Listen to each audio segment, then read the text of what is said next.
we ran a little long. But it's okay. It was good stuff. Jack, as I always say as we start a broadcast, it's mainly for me.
Riverfront Stadium in Wichita, Kansas, where tonight ESPN Wichita is glad to bring you an exciting version of Northwest Grizzly football tonight from downtown Wichita.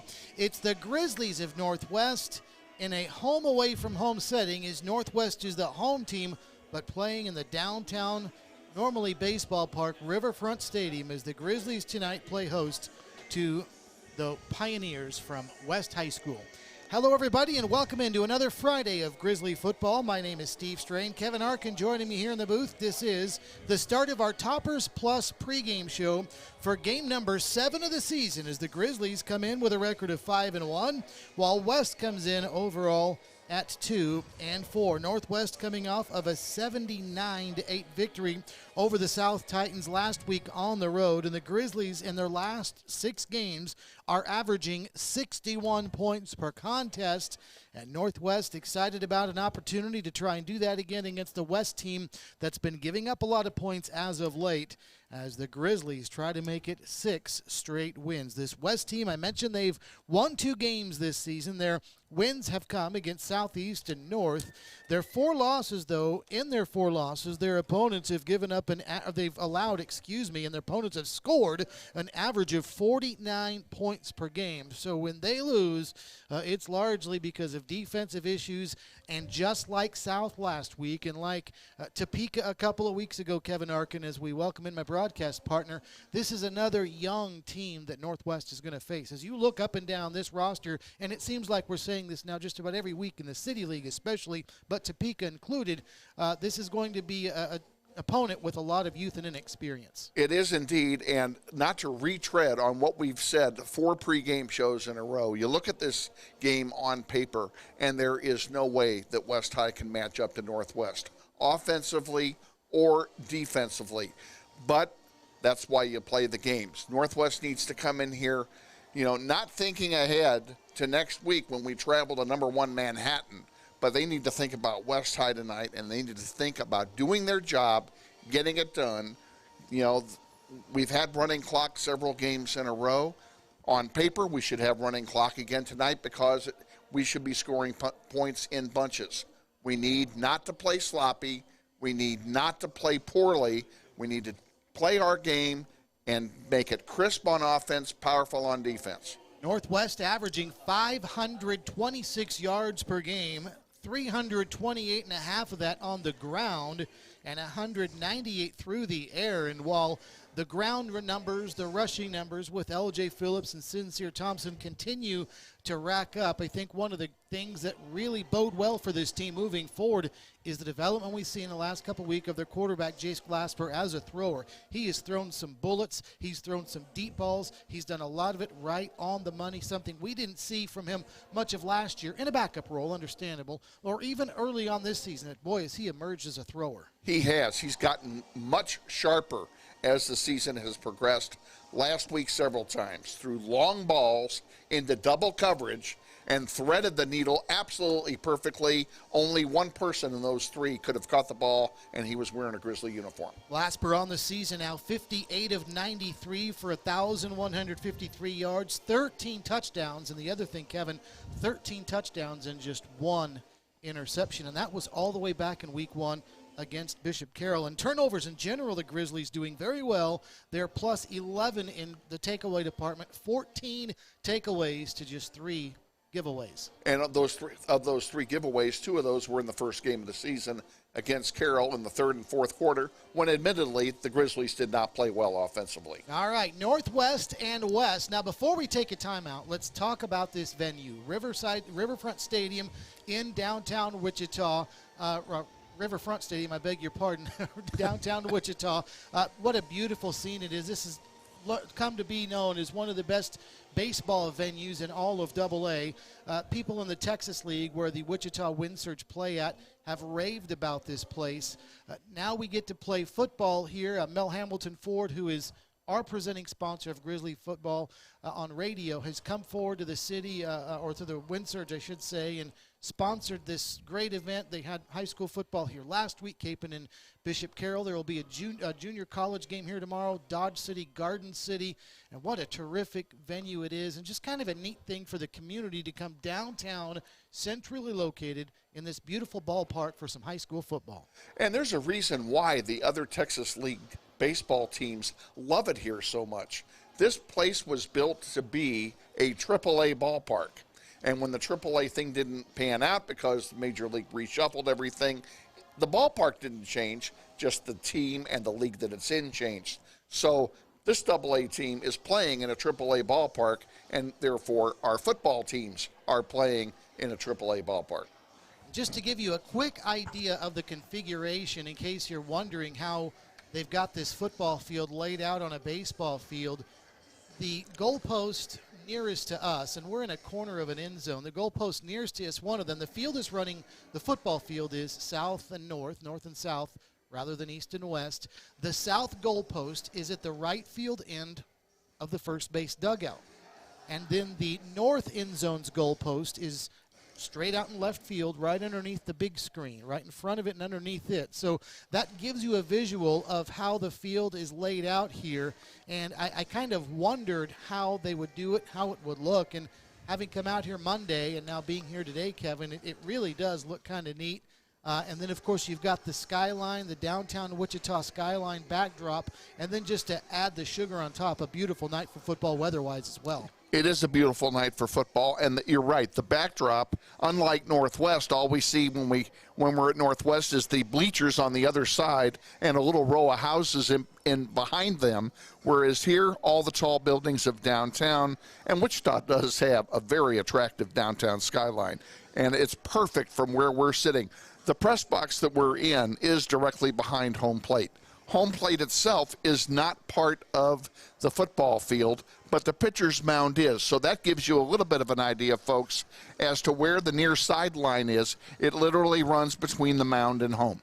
Pitcher's mound, in fact, is almost right in between the painted numbers at the 15-yard line, to give you a little more perspective on the layout here. All right, that's enough of that. Our Toppers Plus pregame show must roll on with a break, and then when we come back, we'll hear Kevin's interview with head coach Steve Martin of the Grizzlies. So stay tuned for that as Grizzly football continues in a moment. You're listening to Grizzly Football, presented by Mel Hamilton Ford.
Welcome back to the Toppers Plus pregame.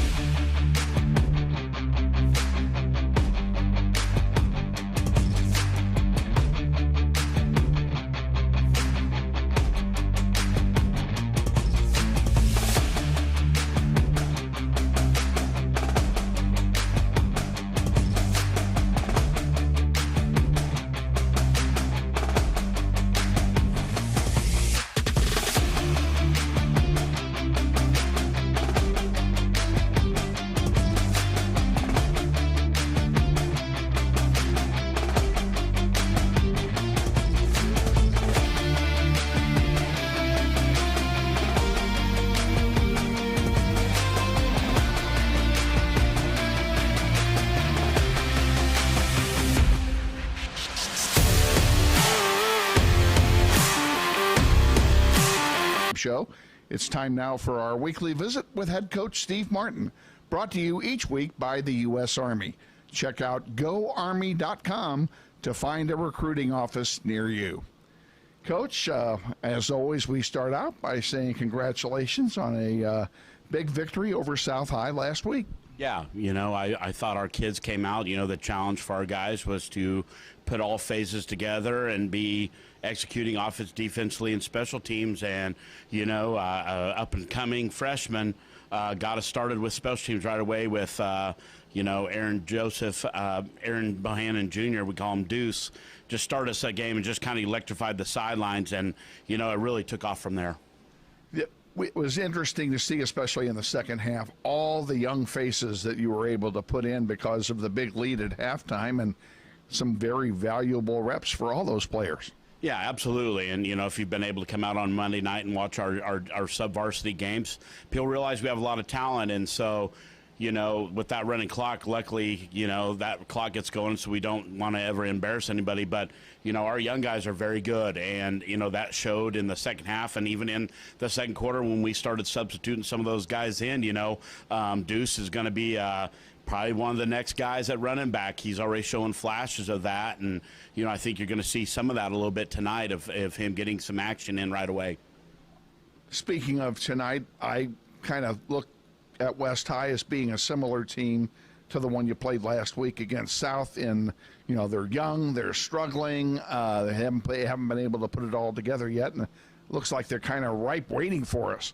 Yeah, it's kind of that's the I don't want to blame it on COVID, but COVID for some of our programs in the City League kind of dismantled the exact flow of everything, and so they, like South, are struggling for numbers. And right now they're very young. They're playing a lot of sophomores and a couple freshmen and some juniors. So, there's just some things that are they got to work out. But they have some talent and they play hard. And so the message from us this week to these guys for tonight was we got to go take care of our business and we got to handle ourselves, because next week we have the number one team in Kansas that we're traveling to, and then hopefully a long playoff run. So, we definitely have prepared this week like no other. Can you use games like South and like West tonight as prep games for Manhattan, or is Manhattan on a different plane from these other two teams that it really doesn't work out? Well, I think what you can do is you can work on some things that you need to maybe work on for the future playoff games and maybe a Manhattan. But really, the message from us is always it's never been who we play, it's how we play. And so we've been able to really focus on fundamental things. If you noticed 2 weeks before, we put the ball on the ground twice. We had two turnovers, which we've never done in a long time here. And so, excuse me, we were able to really work on ball control and stuff like that. And I thought our guys did a great job of that last Friday. So there are so many little lessons that you can take, but also get our rest, let our guys go in there, and let some of these young guys showcase what they have in store for us in the next couple of years. And I assume that based on the way we think things might go tonight, that the younger ones would have an opportunity to do just that. Yeah, you never want to say that, but, there's probably a great chance. Looking at some matchups of what's happened in the past, there's probably likelihood of having a really good chance of getting our young guys in and getting them to be able to play in the atmosphere here at Riverfront. And, that's going to be fun for those kids to be able so they can say that, hey, I played a football game in there. So that'll be exciting for those guys. What about the Riverfront experience? Are the kids really looking forward to it? I mean, having never been there before, you didn't get a chance to practice in this building, so it's kind of like a road game even though we're the home team. Yeah, I don't know. I can't tell you until we get out on the field. So, I think they're excited just to play football games with their kids. So, I just hope we have a good turnout, and it's worth the while of having the game at a big stadium like this for a high school game. Last week, I guess Capon and Carroll had 8,600 people in there. I don't know if there will be 8,600 people in there, but, as long as our kids have a good experience, I'm all for it. Let's talk injuries, always do, and I know you've got one you need to talk about. What are we looking at tonight? Yeah, Caden Ross, one of our team leadership council guys, is out for 3 weeks, potentially 2 weeks. Actually, broke his hand last week in the first quarter. They had a pin in it, so he'll have surgery. He actually had surgery this morning, and they'll be able to pull those pins out here in a couple weeks, and they'll reevaluate if he really can get back going for us in the next couple weeks. So that's a big loss from a leadership standpoint.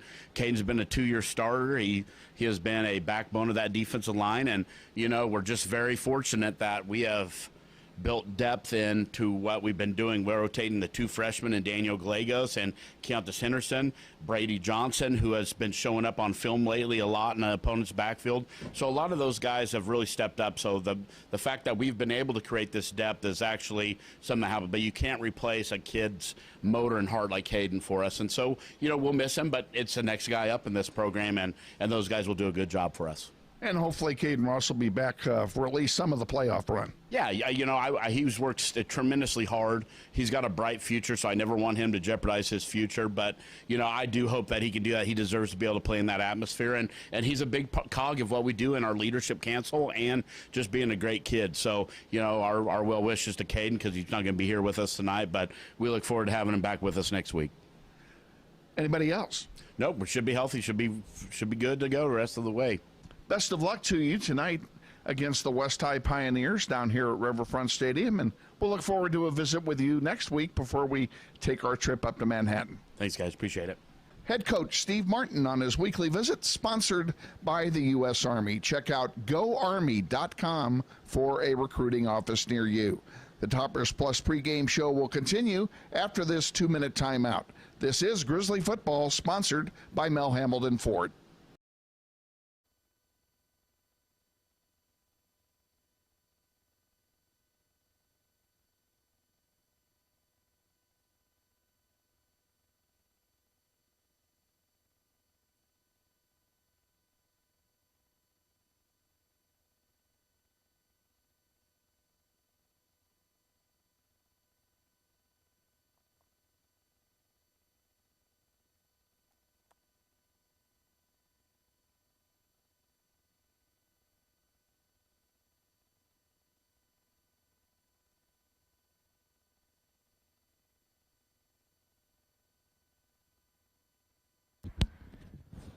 Ladies and gentlemen, please rise and remove your hats for the presentation of our national colors and the playing of our national anthem in honor of our country and those that defend it. Tonight's color guard is provided by the Grizzly Battalion, JOTC cadets. Presenting tonight's colors are Cadet Lieutenant Colonel Aiden Collier, Cadet Captain Tegan Hughes, Cadet Captain Amelia Kiefer, Cadet First Lieutenant Molly Acton.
Grizzlies on your feet for alma mater victors.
away.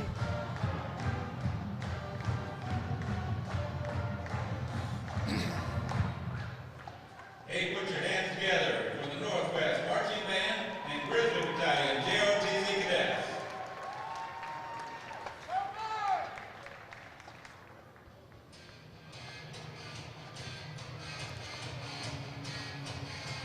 Welcome back to downtown Wichita, Riverfront Stadium. The Grizzlies and the West Pioneers kick off at the top of the hour as our Toppers Plus pregame show rolls on. Toppers Plus truck accessories at 333 Northwest Street. Make your truck work for you. All right, it's time now for tonight's starting lineups. Our starting lineups are brought to you by Hog Wild Pit Barbecue at the corner of 21st and Tyler. Bingo Brashears, our friend and a big Northwest sponsor, brings you our starting lineup. Stop by and see them. Hog Wild, don't be late. They close at 8. All right, let's start with the Grizzly offense. On the line, the tackles are Jacob Lamb and Braxton Hopper. Lamb on the left, Hopper on the right. Hopper goes 5'10", 215. He's a junior. Lamb on the left side, 6'3", 230. He's a senior. Dalton Schrader and Alex Herrera are the guards. Herrera, the right guard, 6'2". He's 285 and a senior. Schrader, 6'4", 275. He's a junior. Nathan Davis is the junior center, 6 feet, 265 pounds. And now the receivers for Northwest. Michael Lopez leads the way. 5'6", 140 pounds and a speedy junior. 661 yards of receiving on the year and 9 touchdowns. Takari Brown, a 160-pound, 6'1" junior, and Chase Carter, 6'3", 160, and a freshman. The other receivers, and of course those two great running backs for Northwest. Sincere Thompson, 5'10", 205, and a junior. 610 rushing yards and 9 touchdowns on the season. L.J. Phillips, what a year he's having. 5'8", 200 pounds and a senior. 828 rushing yards, 13 touchdowns on the season. He is averaging 9.7 yards per carry and 138 yards per game. Jace Glasper, the junior quarterback, 6'2", 170. He's a junior, over 1,100 yards on the season, 13 touchdowns, just 1 interception. There's your Grizzly offense. Now here's Kevin with the West defense. And the West defense features the standard 4-3 defense up front. Defensive ends, Wayman Kidd, a 6', 170-pound sophomore. On the right side, on the left side, Jarice Scott, 5'10", 175. He's also a junior. The two tackles, Rashad West, 5'9", 185 senior, and James Moore, 5'11", 220-pound sophomore. Your linebackers, Mankali N, 5'10", 190. He's a sophomore. The middle linebacker, Andre Williams, 6'2", 200. He's a sophomore. And Jameel West, Jameel West, 5'8", 165-pound. He is a junior. Your cornerbacks, Tracian Higgins at 5'11", 145. He's a junior. And Jesse Hardyway, 5'8", 160 pounds, a sophomore. And the two safeties, the free safety, Robert Eccles, 6 foot, 145, a junior. And Brandon Busher, 5'10", 160, a junior, and that's the defense for West. All right, thank you very much, Kevin. Let's roll on now to the Northwest starting defense, and a change up front is Caden Ross. This could be a big blow to the Grizzlies, not necessarily tonight, but if he's gone for long, hopefully he won't. But he has got an injured hand and will not play tonight. So the Grizzlies are without their leading producer in sacks, Ross, with 4 on the season. We suspect starting in his place will be Romello Golston because he had a great year off the bench with 3 sacks. That's second on the team. If it's Golston, he's 6 feet 200 and a junior. Brady Johnson has also played some defensive end. He is a 5'11", 220-pound sophomore. We do know Trey Birch will start at the other end, 6'2", 275. He's a junior. Daniel Gallegos is the freshman. Nose tackle, 5'10", 270. He is a freshman. The Grizzlies start 3 at linebacker. They go 3-3-5 with their defense. Philip Gibbons, 6 feet 215. He's a junior. Peyton Dean is the middle linebacker. 38 tackles, that's second on the team. He is 6 feet 230 and a sophomore. John Michael Fountain, 6'1", 200-pound freshman. He is 7th on the team with 19 tackles. Those your Grizzly 3 linebackers, none of them older than a junior. The cornerbacks are Jeremiah and Dontrell Harris. The Harrises, Dontrell, 6 feet 185 and a senior. Jeremiah, 5'9", 155. He's a junior. The 3 safeties, Jacob King, 5'9", 185 and a junior. Trenton Salisbury, 5'11", 180 and a senior, leads the team with 2 interceptions on the season. And then Ben Heidebrecht leads the team in tackles with 40. He's running away in that department. He's 5'11", 165 pounds, and a senior. There's your Grizzly defense. Now here's Kevin with the West Pioneer offense. And up front for the Pioneers, at center calling the shots, Chance Johnson, a 6 foot, 195-pound sophomore. The two guards, Drew Johnson on the left, 5'7", 200. He's a junior. Israel Cervantes on the right, 5'9", 195 pounds. He's a senior. The two tackles at left, Aiden Fleming, 6'2", 265. He's a sophomore. Right tackles, Bryson James, 6 foot, 215. He's a junior. The wideouts for the Pioneers, Brandon Busher, 5'10", 160 pounds. He's a junior. Jacob Bible, 6'1", 160, a junior. And Malik Dye, 5'6", 140 pounds. He's also a junior. The tight end, Tracian Higgins, 5'11", 145. He's a junior. At running back, Jesse Hardyway, 5'8", 160, a sophomore. And their quarterback, Anthony Reyes, a 5'11", 160-pound senior. And that's the offense for West. All right, thank you very much, Kevin. Once again, your starting lineups brought to you by Hog Wild Pit Barbecue at the corner of 21st and Tyler. Don't be late. They close at 8. We are about 4 minutes away from the opening kickoff. Let's go ahead and check in with Kevin on tonight's keys to the game, brought to you by Central Auto Repair and Electric, where they'll give you a ride where you need to go while they work on your car. They also perform a no-charge, courtesy, multi-point inspection with all services performed. So if you pay for any service, they'll go ahead and give you a free multi-point inspection as part of the deal. Central Auto Repair and Electric, 975 North West Street. And here are Kevin's keys to the game.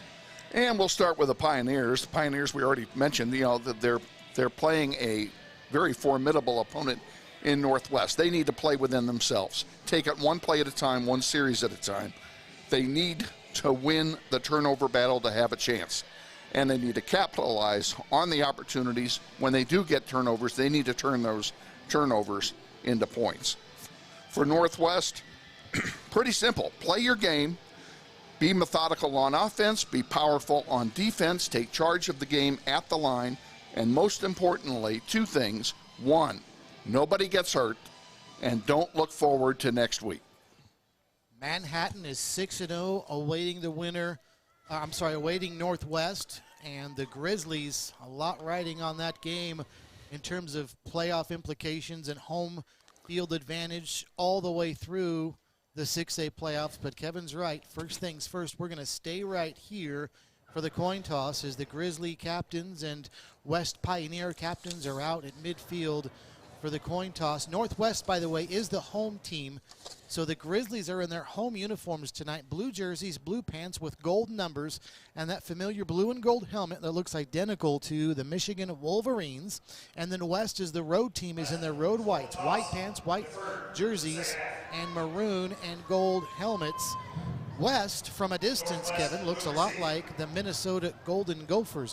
They do. They very much do. Yeah, so that gives you a little, and we've got a Big Ten matchup here. Michigan and Minnesota is basically what we have for those of you listening on radio. West won the coin toss, and they have deferred. So it will be Northwest that'll get the football first. That's interesting. I'm surprised, Kevin, with this high-powered offensive attack of Northwest. And also another reason it surprised me is because Steve Martin, when he's won the toss this year, has said he wants the ball first. And I think that City League coaches have become aware of that. Why then do something that your opposing coach absolutely wants to do, which is have the ball first and strike first? Well, the only thing I can think of is that West is hoping for a 3-and-out early before the offense of Northwest really gets in gear and gets in stride, so they get the benefit of the first possession of the second half. Otherwise, there is no point in them giving Northwest the ball an extra time. The Grizzlies ran the opening kickoff back for a touchdown last week and had, 5 one-play drives for touchdowns as well. It was something ridiculous like that last week. So we'll see what happens. All right, we are down in the far corner of the end zone up here. Again, as Kevin said earlier, it's behind home plate, but in the corner of the end zone. So the Grizzlies will go from our left to right. So they're going to start at the far end of the field. Way out in basically left field is where Michael Lopez and Aaron Bohannon Jr. and those on the kickoff return team are.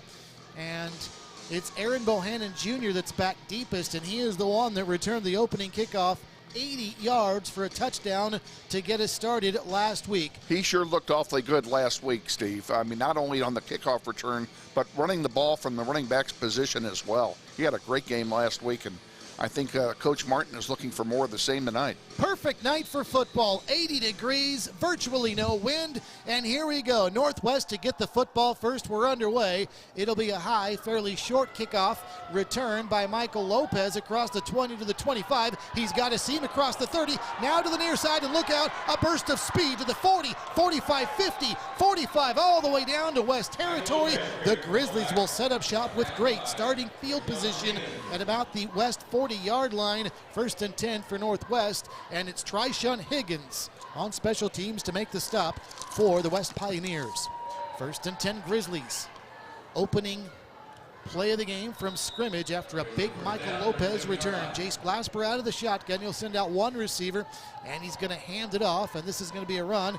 Bouncing it out to the right is L.J. Phillips, and he's inside the 35, and he'll make his way to about the 32-yard line, and he'll pick up a few, and that'll bring up 2nd down. Good night. Good way to start the night for Phillips, a 4-yard run.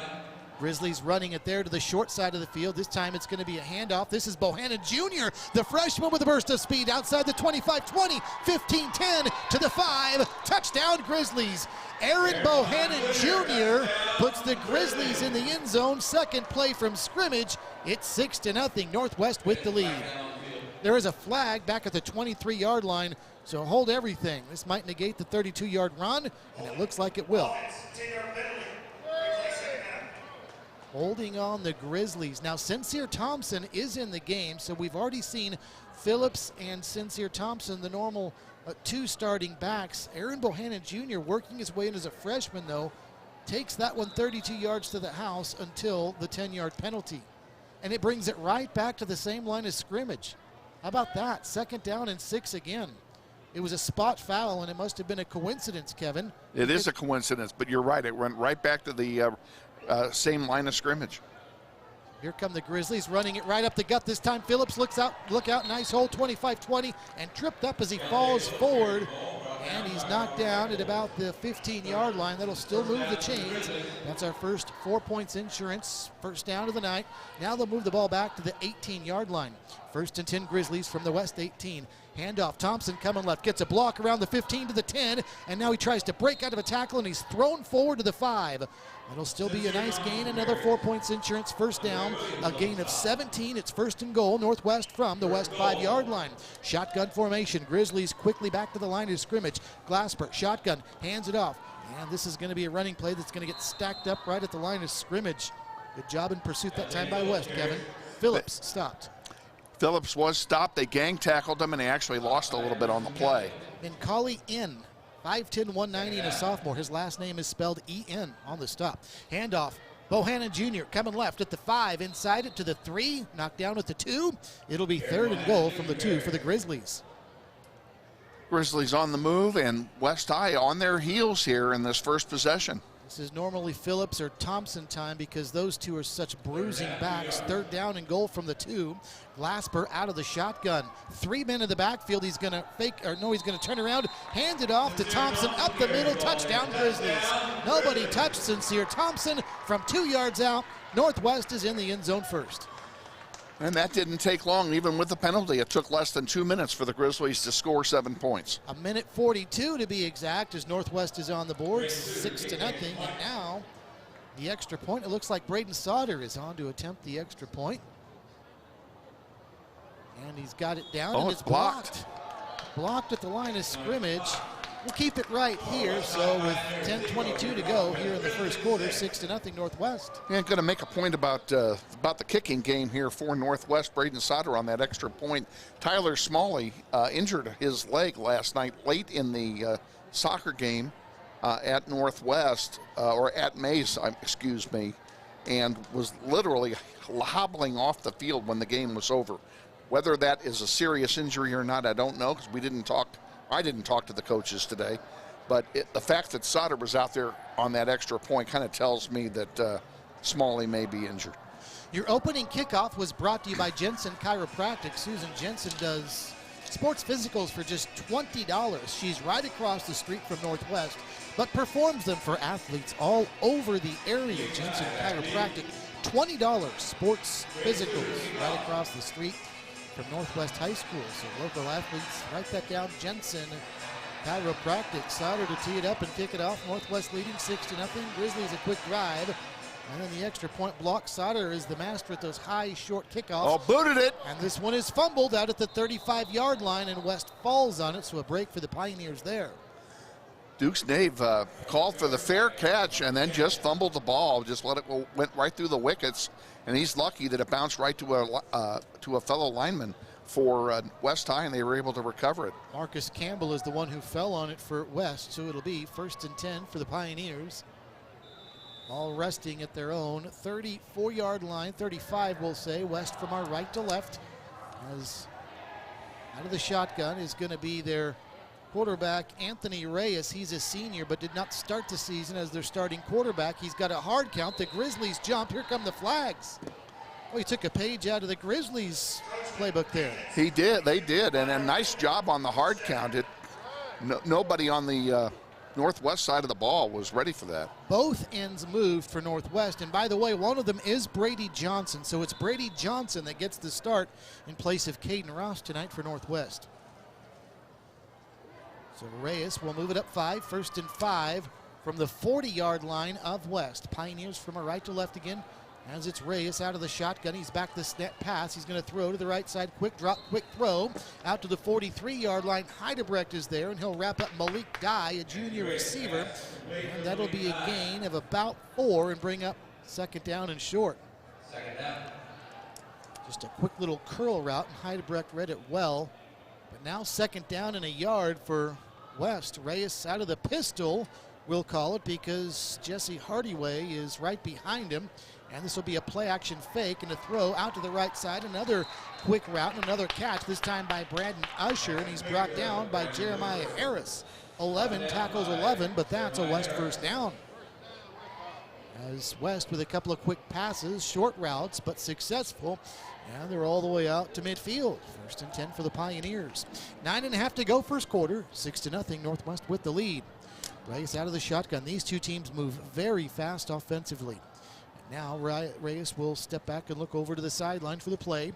Adam Rosenthal, the 3rd-year head coach at West. He's a former Northwest assistant coach. Now he's got the shotgun snap. He'll hand it off to Hardyway, stacked up right at the line of scrimmage as the Grizzlies get a hold of him right away and wrestle him down. And in on the stop for Northwest was John Michael Fountain. And that'll bring up 2nd down. Richards carries the ball for the Pioneers. 2nd down. Actually, Righteous Richards was in to carry the football that time for West. We had Hardyway as the starter, but it looks like Richards is getting the early time in the backfield for West. 2nd down and 8. Back to pass Reyes. Throws to the near side, the left side, and this time he's going to get wrestled down as the receiver, Jacob Bible. And it was Dontrell Harrison on the stop on another quick out, Kevin. They are really 1,000 paper cuts killing the Grizzly defense. They are moving the ball piece by piece. Yeah. Good strategy so far by West. This Grizzly defense very hard to beat deep, but they're finding some room underneath. 2nd down, or 3rd down, and 2 for West. Ball resting at about the Grizzly 40-yard line.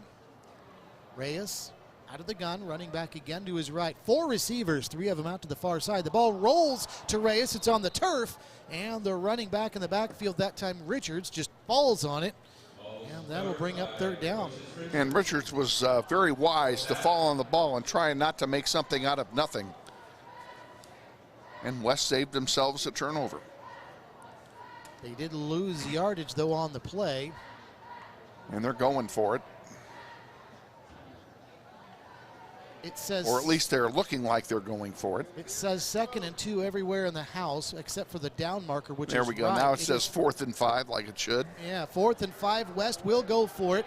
And this is going to be a run out to the right side. Reyes is going to throw on the run straight down the middle of the field, and it's overthrown, incomplete, but here comes a flag. Boy, that pass was well overthrown, too. It would be shocking if they call pass interference here. That did not look like a catchable pass. but they could call holding or illegal contact, but that was well over the receiver's head. Now the officials are deciding what the final outcome will be, and maybe they're going to deem it uncatchable and pick up the flag. They're still talking about it.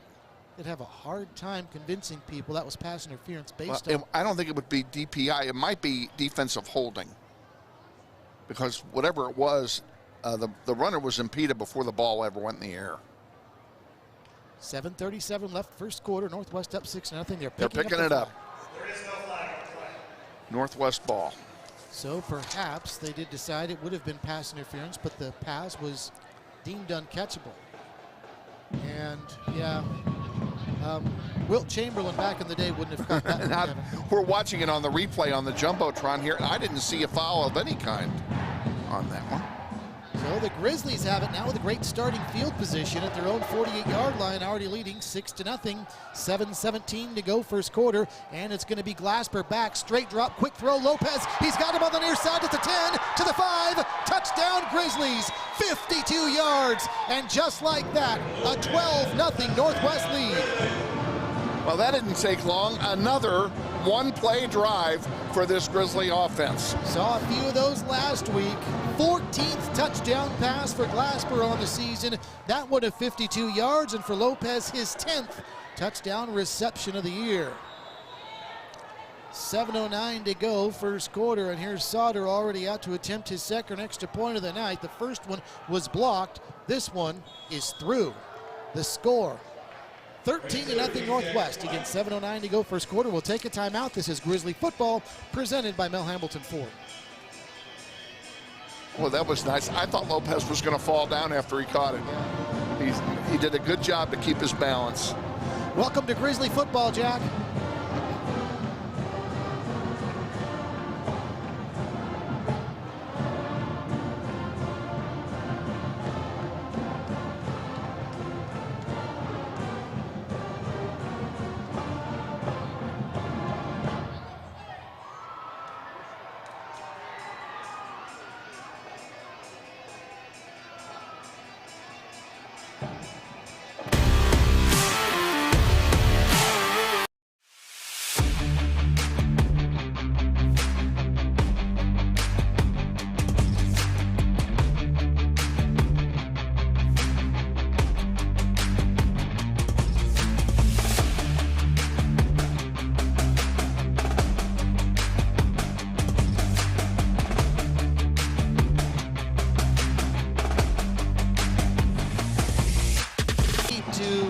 Hopefully for him, return the Sauter kickoff, but again, Braden likes to go short, and he does. This is going to be one of the up men. Malik Dye's got it, running laterally across the 20-yard line, now turns it up across the far side, and he's got some room across the 30, 35, near the 40. Pretty good return for West. They'll set up shop 1st and 10 out near midfield, but with just under 7 minutes to go first quarter, it's Northwest leading 13-0. Good run back. Yeah. A sharp cut upfield, 90 degrees. So here comes West now to set up shop at the 40-yard line of the Pioneers, as the Grizzlies try to stop West here. 1st down and 10 for the Pioneers. Out of the gun is Reyes. Actually the pistol again. He's got the running back Richards right behind him. Reyes wants to throw, does across the middle, got his man again out of about the 45-yard line. That'll be a nice little game for Brandon Usher, a pickup of about 6 yards. And Peyton Dean in on the stop, the sophomore, 38 tackles, second on the team coming into the year. But a nice 6-yard gain, 7-yard gain again, Kevin. They're that short pass, they're going to exploit that until we stop it. Pistol formation for West, 2nd down and 3 at the Grizzly 46-yard line. Reyes waiting for the snap, sends out 3 receivers, slots on the right side. Play clock is down to 7. He's really taking a lot of time here. Probably part of the West strategy to slow down this Grizzly offense is to wait until the last second of the play clock, and now delay a game. He never did snap it at all. Nope, never did. I mean, I can understand, Kevin, working the play clock down to 2 or 1, even in the first quarter. But They just never snapped it at all. Well, and he may not have known where the play clock was. It's on the, from where he is, it's on the Jumbotron, not on the field level. And he may not have been aware that the clock was winding down.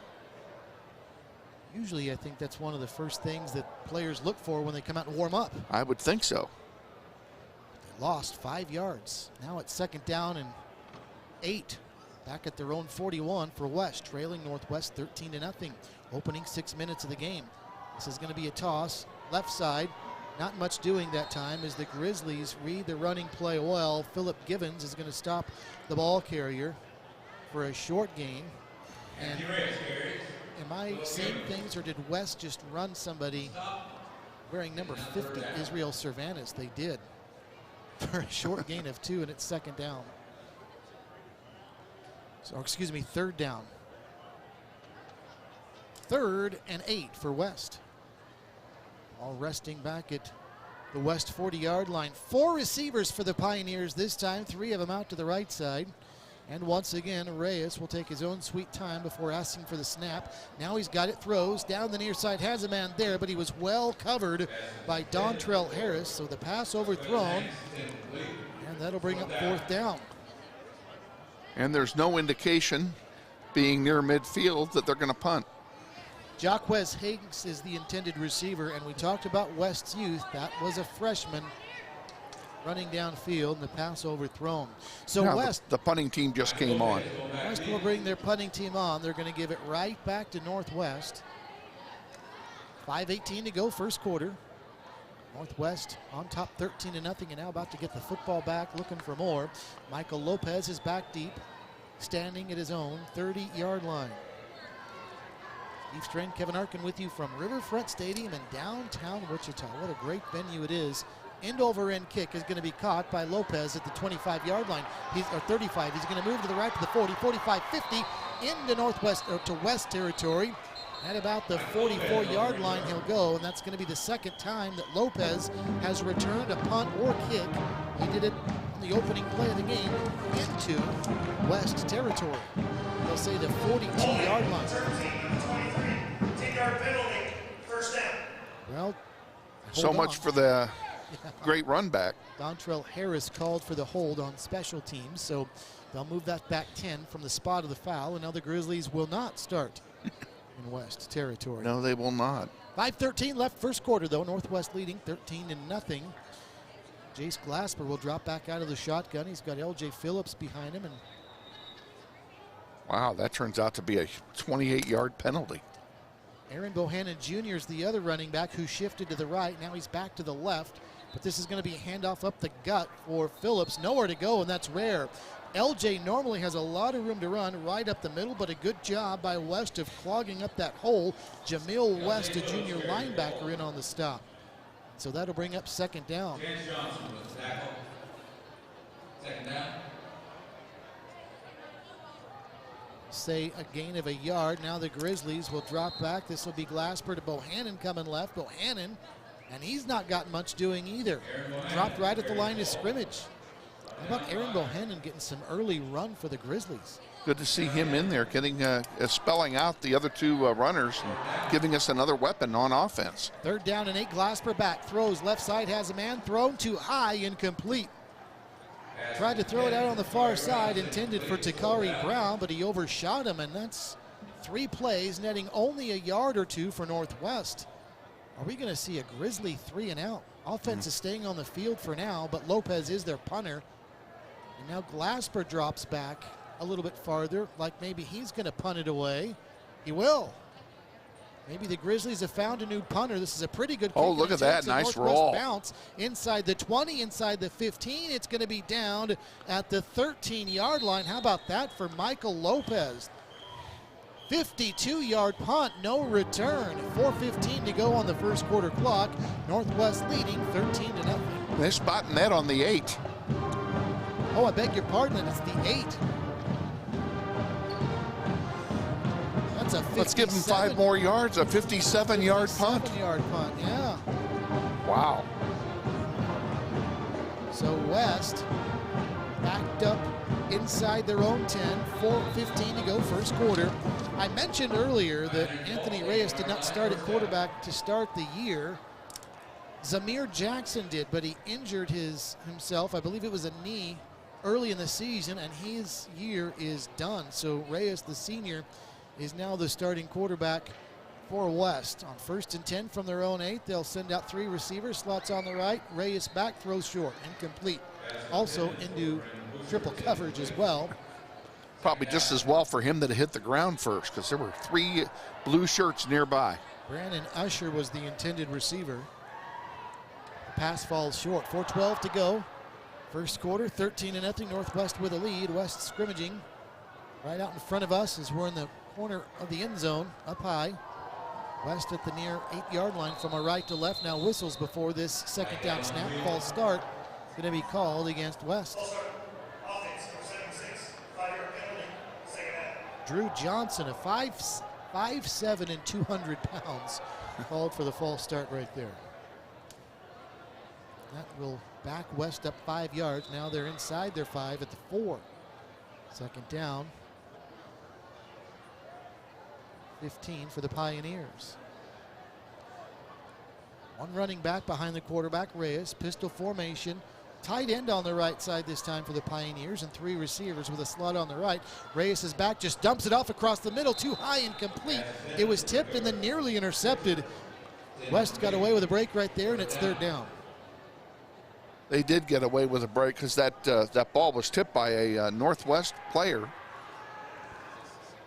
who very easily could have tipped it. Right there it is. We can see it again on the replay that we're watching on the Grizzlytron. A nice jump and reach to deflect the ball, and that made it anybody's ball. 3rd down now for West. Ball's at their own 5-yard line, 4-yard line. That last penalty put them inside their own 5, so now Reyes has to drop back, throws, far side, down the sideline, has a man there, but well covered, incomplete, and that will bring up 4th down. Good coverage as the Grizzlies blanketed the intended receiver down there, and that will bring up 4th down, and West undoubtedly will punt right here. That was Jeremiah Harrison coverage on Brandon Usher. Once again, jersey numbers 11 on each. And it's Jeremiah Harris that gets the better end of the deal. Now the Grizzlies should have great starting field position here. Michael Lopez is standing at the West 35-yard line for this punt.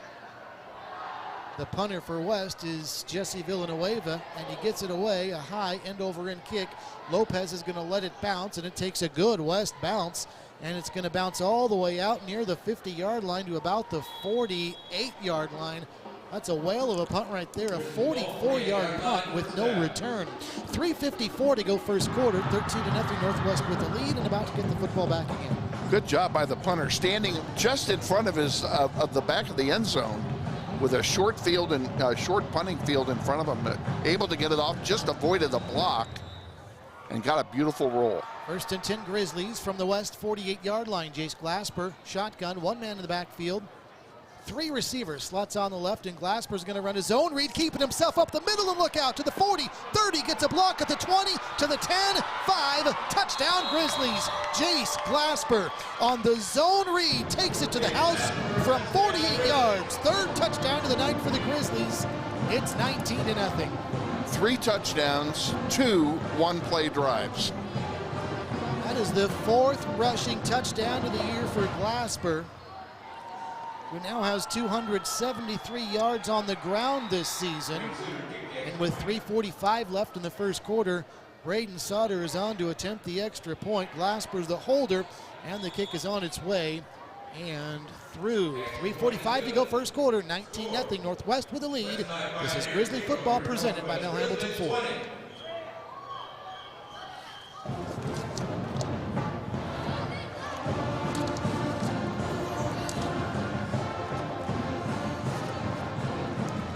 Go find me a Diet Coke, honey.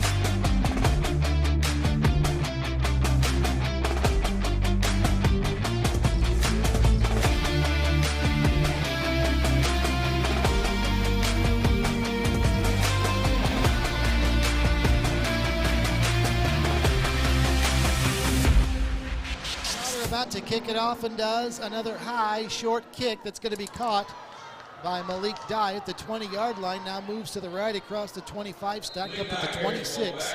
Flag comes in very late, so we'll have to check that. 20-0, Northwest with the lead. Now we'll have to see what the flag is, as it was thrown in from the official all the way out near the middle of the field behind the Grizzlies kickoff coverage team. That could be any one of a number of things. Thrown toward the pile, though, where the returner was being tackled. Here comes the call. Return, personal foul. The return team number 66. After the to the goal, first down. Wayman Kidd, backup defensive lineman on special teams, called for a personal foul for West. And During the play, so it's a spot foul, and it moves the ball all the way back to the 13. not what West needed there. They just had a 3-and-out possession where they were backed up deep in their own territory, and they'll start this one inside their own 15. 1st and 10 from their own 13. 3:39 to go, first quarter. Northwest on top by the score of 20-0. Anthony Reyes, pistol formation. Richards is the tailback behind him. 3 receiver slots on the right. They've also got a tight end over behind left tackle. Reyes has the shotgun snap, throws across the middle, too high and incomplete. Once again, another short, quick route, but Reyes had too much mustard on that one. Incomplete, and it's second down. Malik Dye was the intended receiver on about a 10-yard curl. Reyes overshot him. 78 degrees, virtually no wind. Your game time forecast brought to you by Joaquin Family and Cosmetic Dentistry, where they do implants. They also treat patients of all ages at the corner of Central and Woodchuck. Joaquin Family and Cosmetic Dentistry brings you your game time conditions on a perfect night in Wichita for high school football. 2nd and 10 for West here. Zone read, and getting thrown down is Reyes, the quarterback, in the backfield. And I think, was that Jeremiah Harris that was in on the stop? It was Trey Birch. And he got in there in a heartbeat, Kevin. He was there as the ball reached the hands of the quarterback, and all he had to do was make the tackle. To the point where Reyes lost about 4 yards on that play. So that'll bring up 3rd down and 14 now for West. The ball is back at the 9-yard line of the Pioneers. Now the Grizzlies jump on the hard count. Here come the flags. And it looks like we're going to have another neutral zone infraction on Northwest. Beg your pardon. Malik Dye, the receiver, gets whistled for the false start. Well, that just adds to the pain of West. Now they're inside their own 5-yard line at the 4. Second possession in a row that they've been in this spot. And it's 3rd down and a bunch. Need to get to the 23, so that would make it 3rd and 19 inside their 5. Reyes out of the gun. Richards, the running back, to his right, but this will be a throw out to the right side. Nobody's home, and it was nearly picked off again. Miscommunication there. Jeremiah Harris nearly dove and caught that for an interception as the receiver ran straight up the field, and Reyes threw it as if he was expecting a 10 and out. Well, someone missed a route on that one, because there was no West High receiver anywhere near the ball when it came down. So another punt, literally, and I mean literally, the punter for West is standing in the shadow of the goalpost behind him. Familiar spot for him. It's a familiar saying in football, but this time you literally can see the crossbar creating a shadow across his shoulder pads, and now the snap is low, and the punter gets it away. Does a good job. Lopez calls for the Booted. catch, then drops it at the 30-yard line. There's a scramble for it, and it looks like Northwest got it. There's also a flag down. Now the flag, Kevin, is interesting. West recovered the punt. West recovered the fumble. The flag, I thought, was for roughing. Running into the kicker, defense number 99. That penalty's declined. First down, Okay, West. a couple things to sort out here, Kevin. It's a moot point, the penalty, because West has recovered the ball, but I didn't think you could have running into or roughing the kicker when the ball scoots in or bounces into the punter. I didn't think so either. I thought the ball had to be in the air in order for it to be roughing. Again, it's a moot point. West recovered that muffed punt by Lopez at the 30-yard line. So 1st and 10 for West from their own 30. Late first quarter, 20-0, Northwest with the lead. Anthony Reyes out of the shotgun. He's going to hand it off to his running back. That's Richards. Richards stacked up at the line. Not much doing there. Good defense, Northwest. Not much doing. That'll bring up second down and long. A host of maize and blue in on that stop. In fact, it'll be a loss of about a yard and bring up 2nd and 11.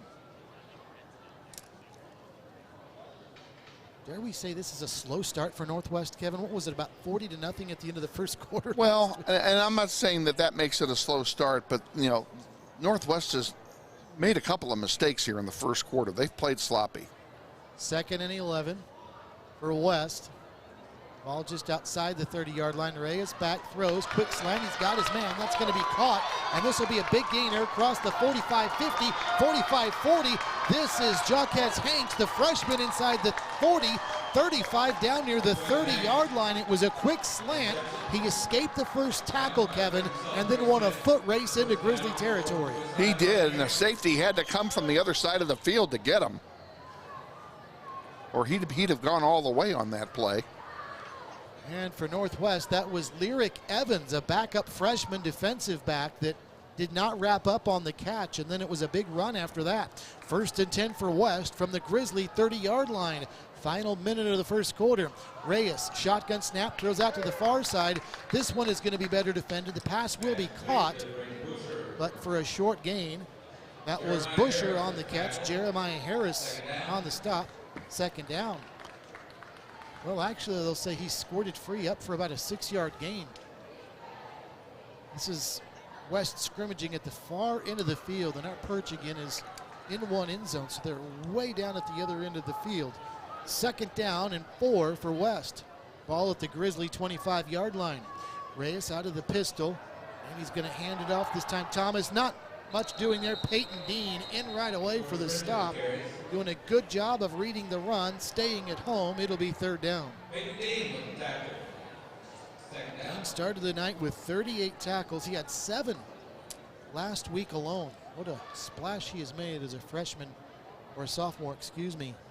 The varsity level for the Grizzlies. That'll be the last play of the first quarter. All Northwest, but West is on the move. 12 minutes in, the score. Grizzlies 20, West Pioneers nothing. You're listening to Grizzly Football, presented by Mel Hambelton Ford.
And stay tuned for our United States Navy halftime show, where we'll hear from Lisa Hamilton of Mel Hambelton Ford, and also our friends from the United States Navy on our halftime show brought to you by the U.S. Navy. We're ready to start quarter number 2 from Riverfront Stadium. Grizzlies up 20-0, but West's Pioneers on the move.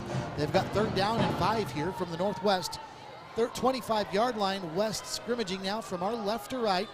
And their quarterback, Anthony Reyes, out of the pistol, running back behind him. 4 receivers. He's going to run a play-action fake and then a rollout and keep it. He's inside the 25, but spilled at about the 22-yard line. Good job by the Grizzlies on defense. Trenton Salisbury in on the stop. And it'll be 4th down after a gain of 2. Call it a 3-yard pickup. 4th and 2 for West. And there's no question they're going to go for it. This will be a long field goal at the high school level, and when you're down 20-0, absolutely Pioneers to go for it. On 4th and 2, Reyes, pistol, 3 receivers out to the left, 1 to the near side. He's got the snap and he's back. He's being chased, throws it across the middle. It's deflected and nearly intercepted. Jeremiah Harris got his hands on it first, nearly deflected it into the hands of Salisbury. No reason, though, for the Grizzlies to be upset. The defense holds. They've got the ball back. They've got, and it may be just as well that he didn't catch it, that Salisbury didn't catch it, but he had it right in the basket, and he couldn't hang on to it. And Harris had both of his hands on it, too, to tip it to Salisbury. And you're right, Kevin, the Grizzlies would have had to get a nice return to get back out where the ball is now at their own 22 on 1st and 10. Handoff L.J. Phillips, stiff arm at the 30, carrying defenders to the 40, across the 40, all the way out near the 45. There's a 4 points insurance first down. L.J. Phillips all the way out near the 45, a gain of about 22 yards. Beautiful run by Phillips for a first down, getting it out in the middle of the field where they've got room to work. Glasper, play action fake, back, deep drop, has a man, deep.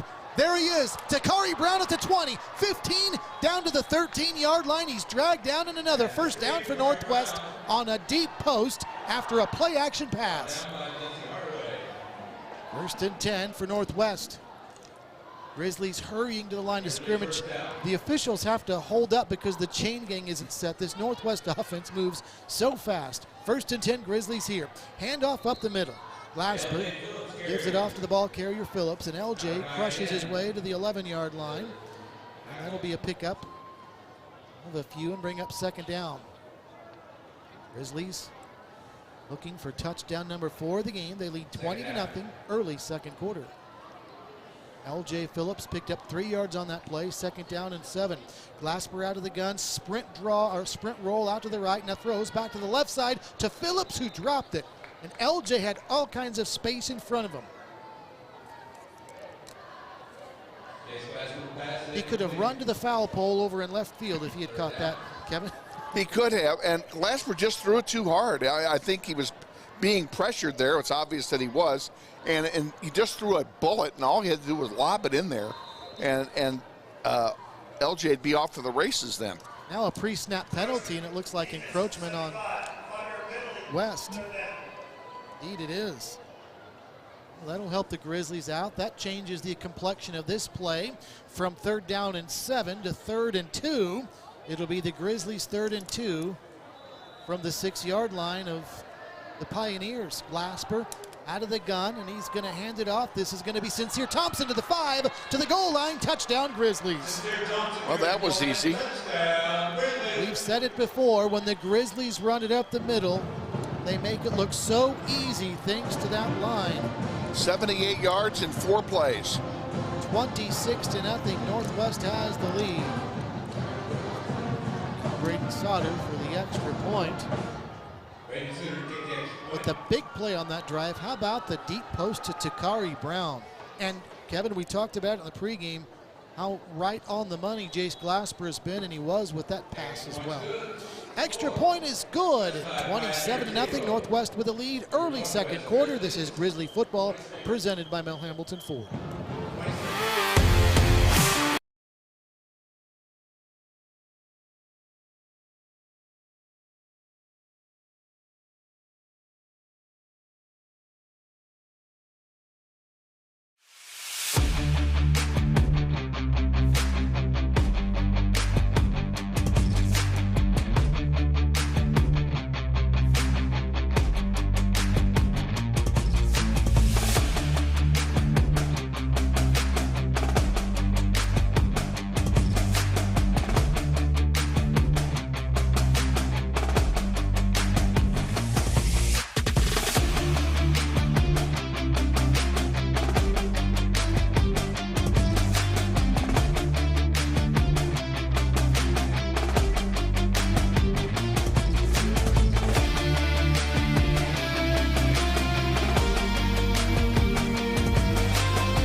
This time we'll go with the low line drive kick that's going to be bounce and get picked up at about the 10-yard line. This is by by Malik Dye. Dye is going to run laterally for a while, turn it upfield, and not much doing there. And now, I believe, yeah, it is Dye that's down on the ground hurt.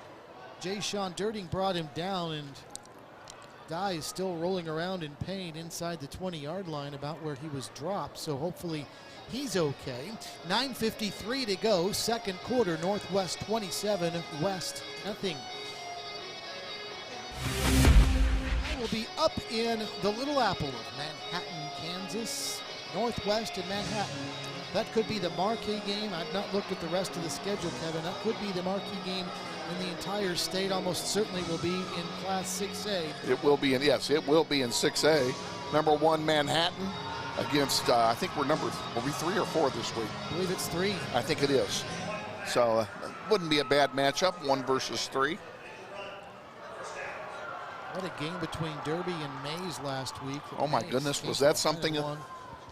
Yeah. 52-51.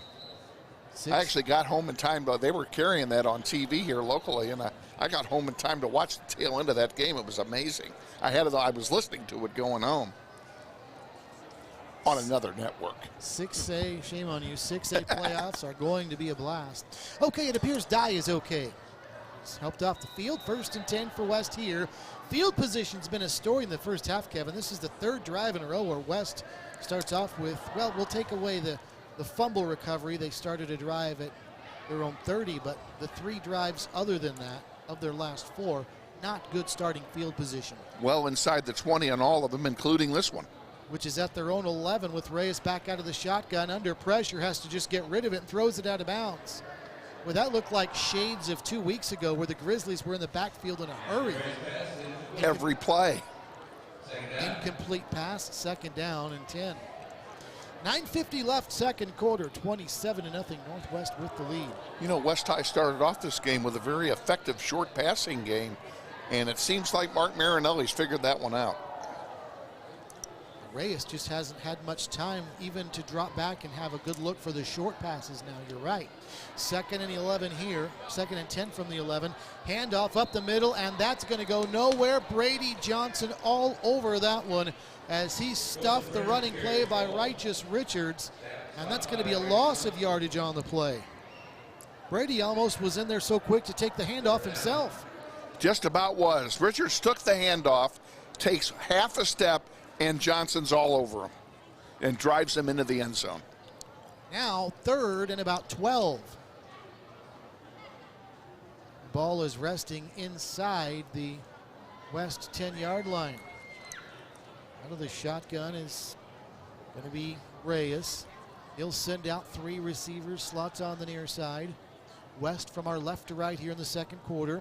Reyes is back, lobs one down the far sideline, too high again, incomplete. And that'll bring up 4th down. And once again, he was looking for that freshman.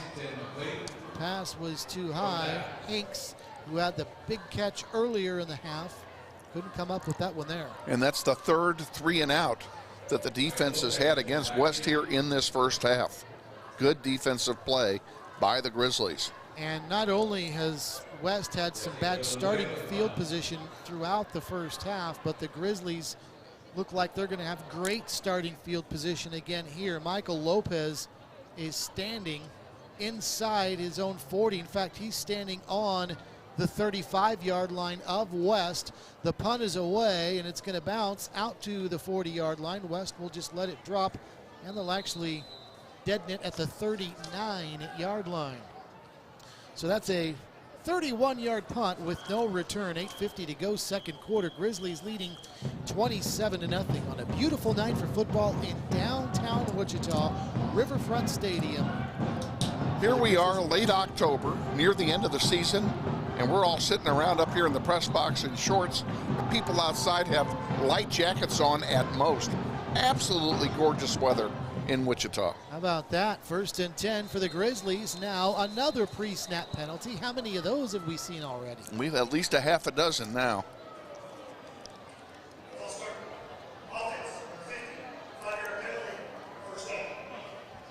False start. Be Jacob Lamb. Yep. So that'll back the Grizzlies back 5. Them out near midfield. Ball's at the 43-yard line of West, 1st and 15.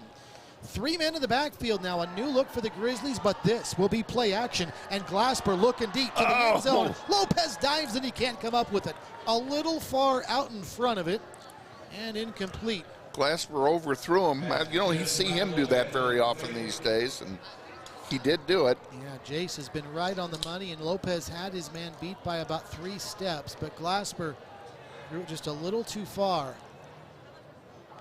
2nd down and 15 for the Grizzlies from the 43, and this time Glasper is going to hand it off. This is going to be a running play. Sincere Thompson's got room inside the 40 to the 30 to the 20, shifts back to the right at the 10 to the 5, touchdown Grizzlies. Sincere Thompson from 43 yards, and the Grizzlies are up 33. It's 33-0. Well, the Grizzlies offense is going to need to regroup here after they get back to the sideline. This drive took 2 plays. Yeah, they're definitely slacking a little bit. They need to pick it up a little bit. Braden Sauter on to attempt the extra point to give the Grizzlies 34. And that extra point is on its way, and it's right down the gut. All right, 8.5 to go, first half. Northwest 34, West nothing. This is Grizzly football presented by Mel Hambleton Ford. Wow.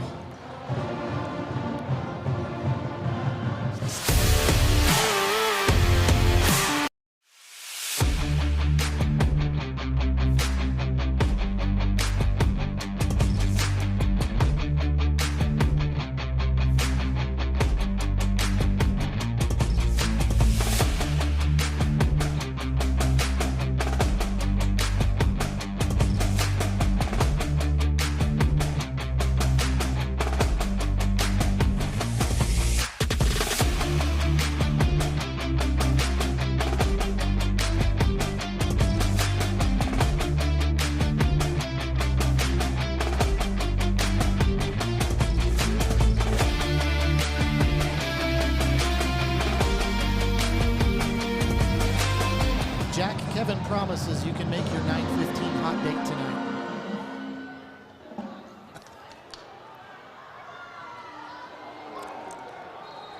Sauter kickoff return by West out across the 20-yard line. And West Pioneers in a hole now, down 34-0 to the Grizzlies of Northwest with about 8.5 to go.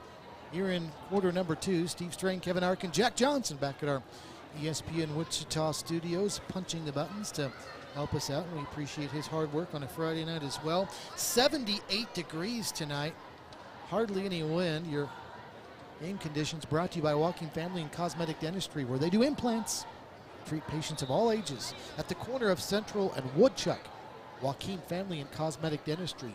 It is the 22-yard line where West will start this drive. 1st and 10.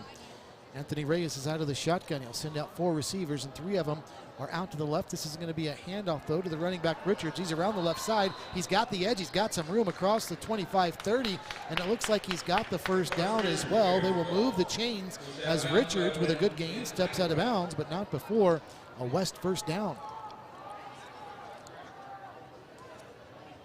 Sweeping to the left side, Steve, nobody touched him until just before he stepped out. I mean, he had a clear path forward and to the side. Looks like a 13-yard pickup. 1st and 10 from their own 35. Pistol formation. Reyes with same man behind him. That's Richards. And now Reyes, though, will throw out to the left side. Short pass, too high, incomplete. Good coverage. Trenton Salisbury was there, and so was Dontrell Harris. And the incompletion makes it 2nd down. Grizzlies blanketed that one up pretty well. The intended receiver was Trayshawn Higgins. Harris hit him right away. Salisbury finished him off for the incompletion. 2nd down and 10. Shotgun this time. The running back is going to be off to the left. He's going to take the handoff coming right, though, and then he's going to get thrown down to the ground as Peyton Dean wasn't fooled, and it'll be 3rd and long after a loss on the play. Peyton Dean slid right behind the offensive line of West High and had clear sailing to the runner. 3rd and 13 now for West, back at the 32-yard line, as the Pioneers not where they want to be, and 3rd and very long again behind the chains. Clock at 7:45 to go, 2nd quarter, 34-0, Northwest with the lead, as Reyes drops back out of the gun. His running back Richards is off to his left. He's going to drop back and throw one right down the middle of the field. He's got a man there, but it's overthrown and incomplete. Well, he had Higgins again on a deep post between the hashes, and Higgins, though, was led a little too far, and that'll bring up 4th down. So it was not a 3 and out for the Pioneers. They got that rushing 1st down, but then 3 plays after that, they get nothing. Go backwards, in fact, a few yards, and they'll have to punt it away again. That means Jesse Villanueva is back to punt again. Michael Lopez standing at his own 35-yard line. See if Lopez can get a good return here, but first a pre-snap penalty again. Illegal procedure. And that's going to be Rashad West. So that'll move it back 5. Field position has been a big story in this one. Huge advantage for Northwest. Not sure if it would matter because the times they haven't had good field position, they were in plus territory in a hurry. Nonetheless, the Grizzlies should come away with really good field position here as Villanueva's got the shoulder high snap and he gets it away, and here's Lopez. He's going to let it bounce again. It takes a high bounce straight up, then a Grizzly bounce inside the 40 and down to about the 40, or inside the 45, down to about the 37-yard line. Well, that was a bad bounce for West that nets then about a 10-yard punt. It was a high and short kick to begin with, and it took a Grizzly bounce. I was just going to say that the fact that the kick was so high kind of contributes to the possibility of getting that negative bounce that they got. They will say it was down at the 40, so a 13-yard punt, but the Grizzlies in plus territory to start this drive. 1st down and 10. Glasper out of the gun, straight drop, looking left, buys some time, heaves it to the end zone. He's got a man there, and the pass is incomplete. Oh, Lopez hurt his hamstring too. In fact, I think he would have caught that, Kevin, but he had to contort his body, and Michael Lopez is down, holding his left hamstring in the end zone. He may have pulled it, making that leap, and he's not moving, so you know he's in pain. Making matters worse, the Grizzlies were called for an illegal shift, so even had he come up with the miraculous catch, it would have been negated. So the Grizzlies will move it back 5, but right now all the focus is in the end zone where Michael Lopez is laying after injuring his hamstring. Grizzly coaches and training staff and West's trainers all out there to take a look at Michael Lopez. We're going to take a timeout. 7:18 to go, 2nd quarter. Injury on the field. Northwest 34, West nothing. This is Grizzly football presented by Mel Hambelton Ford.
midway through the second quarter, but right now all the attention is focused on that outstanding Grizzly receiver, Michael Lopez, and the junior, who's having a tremendous season and having a great night tonight, is injured in the end zone after a deep post route pass attempt, and he dropped the ball, got twisted and contorted around, as you could see, and then started clutching his left hamstring, Kevin, and he did not move, and now they've got a cart out that's going to take him off of the field. That's not a good sight. And he's still on the ground. He has not moved yet, and he's been out there now almost 3 minutes. He had a 52-yard touchdown reception early in the game. He was huge, and he has been all season long in kickoff and punt returns for Northwest. 661 yards and 9 touchdowns coming into the game. Big on special teams, and gosh, you hope that this is not something that will keep him out long. He could be a key part of this offense, Kevin. Of course, you don't hope these kind of injuries for anybody, no matter what position they play or how often they play, but in terms of success, this guy is a big part of it. He is. He's a major cog in this offensive machine. Well, you've got 2 running backs that will probably be playing on Division I on Saturdays in a couple of years, and he's a guy that helps softens up that defense and keeps them honest because of his ability to get open downfield. And again, folks, he is still down. Michael Lopez not moving. The training staff from both schools is out there. And we don't want to speculate on the injury, just being descriptive, especially for our radio audience, but it did look like he grabbed the back of his left leg, and I guess the good part of that is that would not indicate a knee injury. No, it wouldn't indicate a knee injury, but as contorted as he was, and that's, I'm going to use the same word you did because it applies. He was so twisted out of shape when he went up trying to make that catch. Very easily he could have torn that hamstring rather than just pulled it. And if that's the case, that would be especially bad news. Yeah, and they're taking every precaution, which is why they brought the card out. They're taking every precaution in case it is a serious injury that they aren't able to diagnose on the field. Yeah, when he went airborne, you're right, Kevin. He had to the throw's a little behind him, so he had to go airborne, then reach back a little bit, and that's where the contortion came. And his body was still twisted, facing behind him, if you will, when his feet hit the ground. So his top part of his body was facing one way, and he was going the other way when he landed. And that's where the contortion came in. That's where you could see where he might have pulled something. Exactly right. At the very least. But they've still got the card out there, and he has still not even been lifted off the turf. Let's take another 60 seconds. Timeout on the field for a Grizzly injury. 34-0. Northwest with a lead. 7:18 to go second quarter. This is Grizzly football presented by Mel Hambelton Ford.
Welcome back to Riverfront Stadium.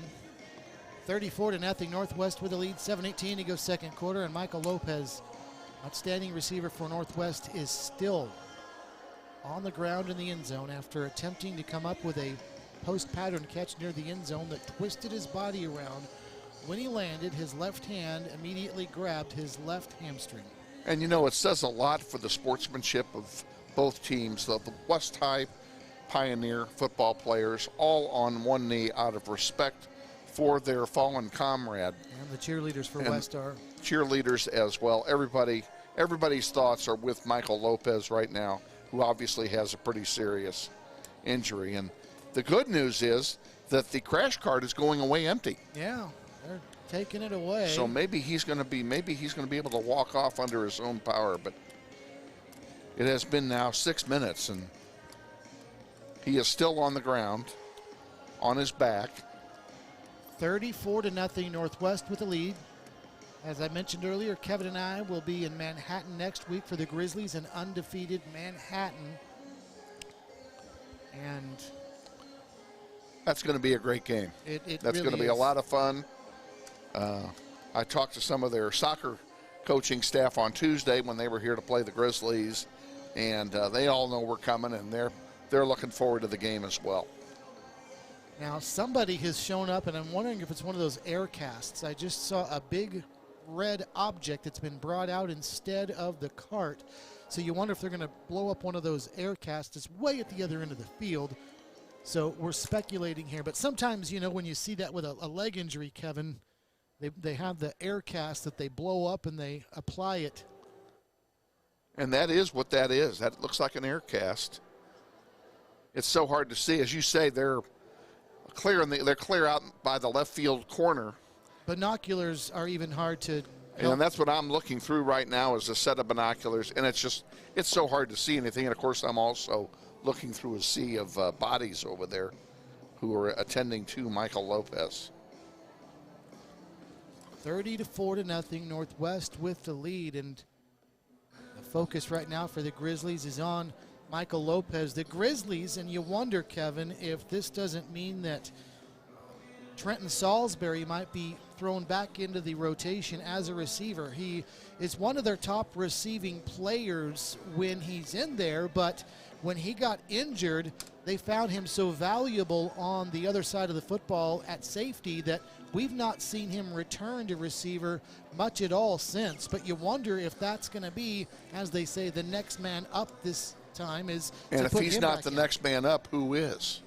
That's the big question. And if he is the next man up at receiver, does he continue to play both ways? Because he's been so good at safety, leading the team in interceptions, in fact, with 2. It is so hard to play both ways, even in high school. And I know players do it, and teams have players do it. My own son did it. But the problem with playing both ways is there's only so much gas in the tank.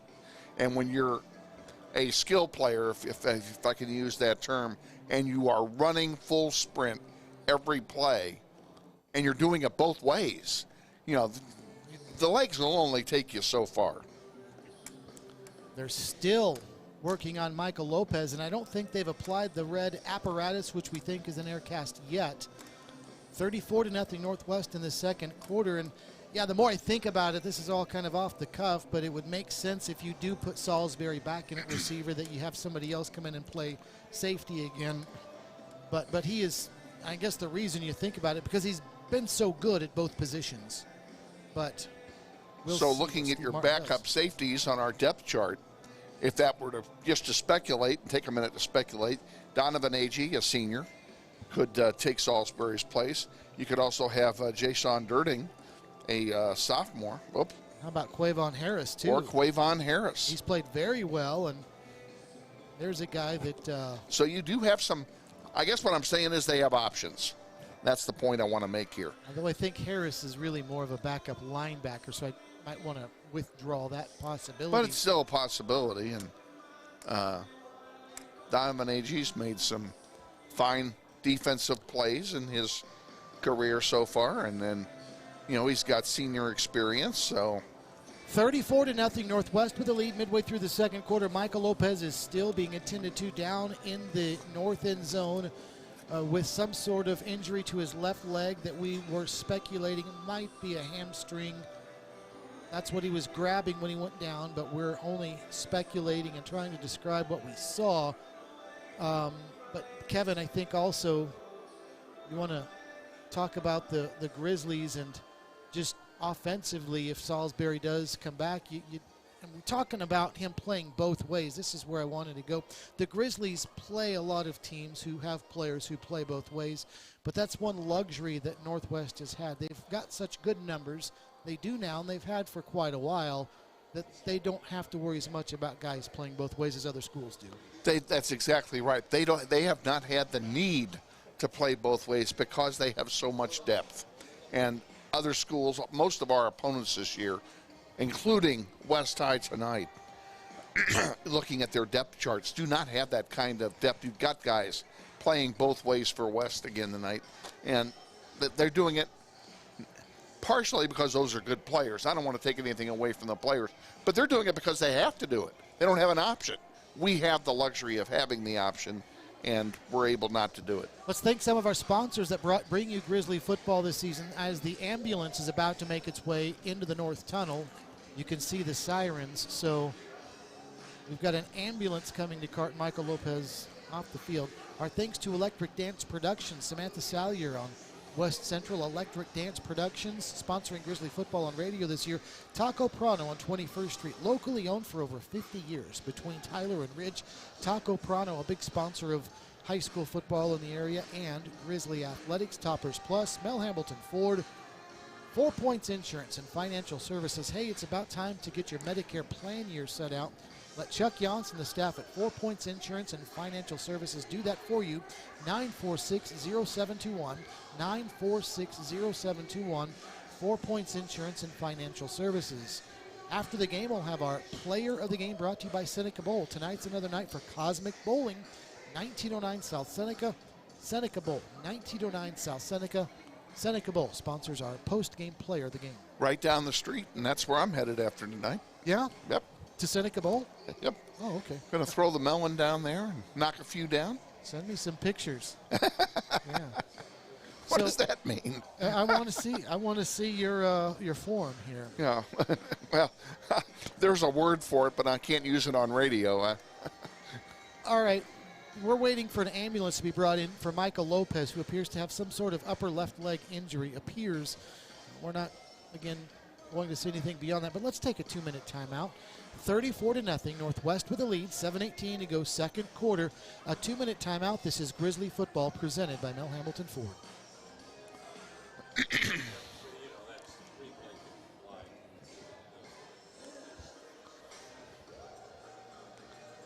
Here comes the gurney.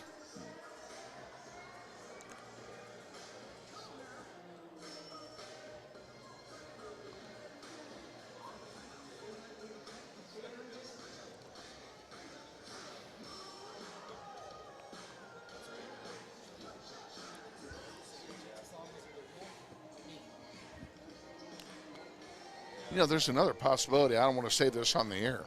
It's possible he has a broken leg.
I was going to say, you say, yeah, go ahead. He was asking which one you wanted.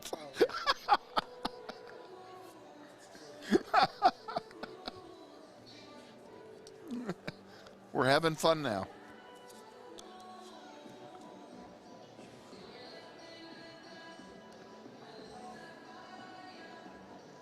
They're just now lifting him up onto the gurney.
There he goes.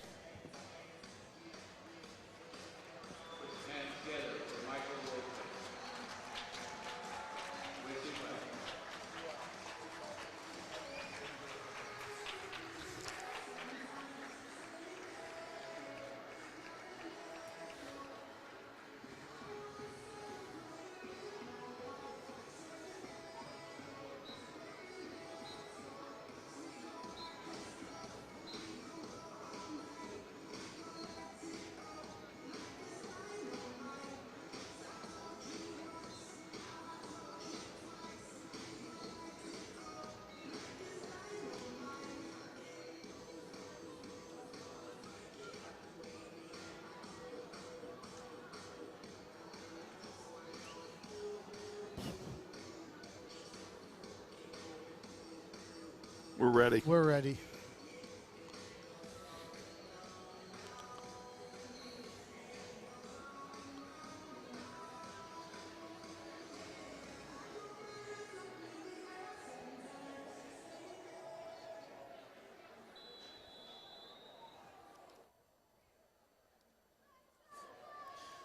All right, Michael Lopez has been carted off the field, and we are back to the action now. 1st and 15 Northwest. Grizzlies are going to run Aaron Bohannon Jr. coming left, and he's thrown down in the backfield on the first play back from action. Anthony Steele just slung Bohannon down to the ground, got into the backfield, made a nice play for a loss on the play, and it's going to be 2nd down now and 15. Now Jace Glasper is going to keep it on a zone read coming left. He stepped about a foot inside the 40-yard line. And he's going to get stopped right there. It'll be 3rd and long. And so the Grizzlies will now look at 3rd down and about 14.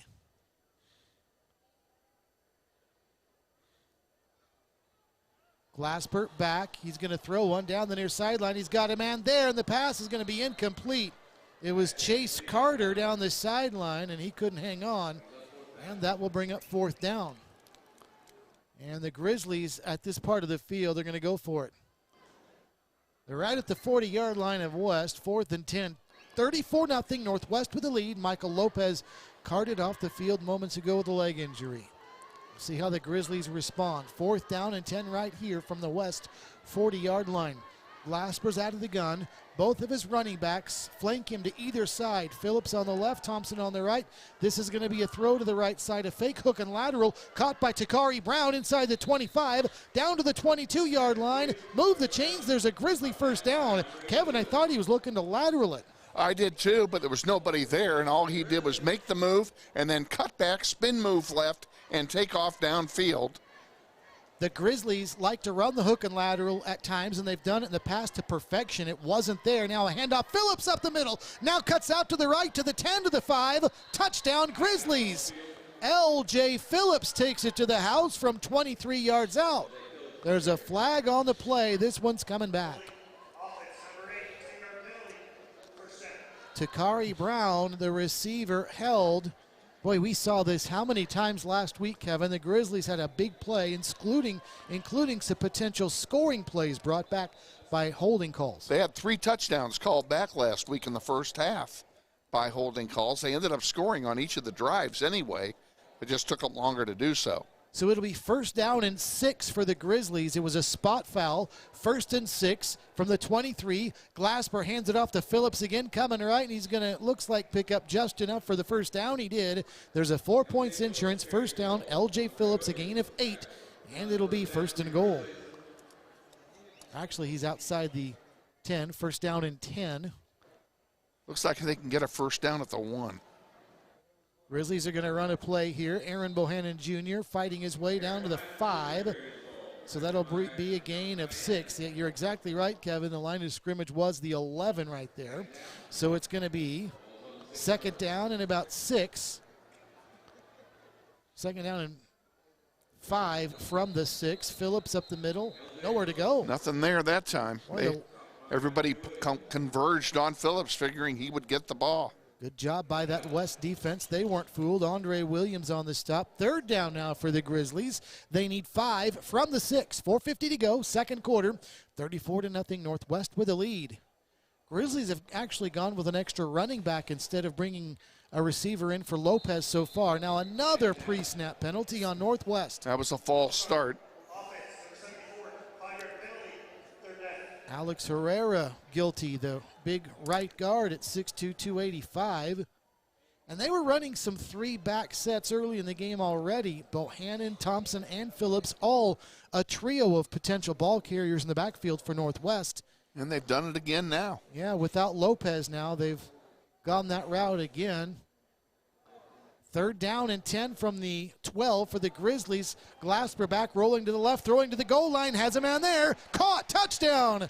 That's L.J. Phillips out of the backfield for a receiving touchdown. And the Grizzlies are in the end zone again. And again, the holding penalty didn't make a difference. They scored on the play anyway. It just seems many times, Kevin, to delay the inevitable. To delay the penalties inevitable. do. That's what it did last week. It delayed 3 touchdowns, and it delayed a touchdown here. 4th catch of the season for L.J. Phillips. 57 yards in receiving on the season now for him. That is his first touchdown reception of the season. Sauter's extra point is good. 4.5 to go, first half. Grizzlies 41, West nothing. This is Grizzly football presented by Mel Hambleton Ford.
Grizzlies kicking it off after another touchdown, making it 41-0. Northwest with the lead.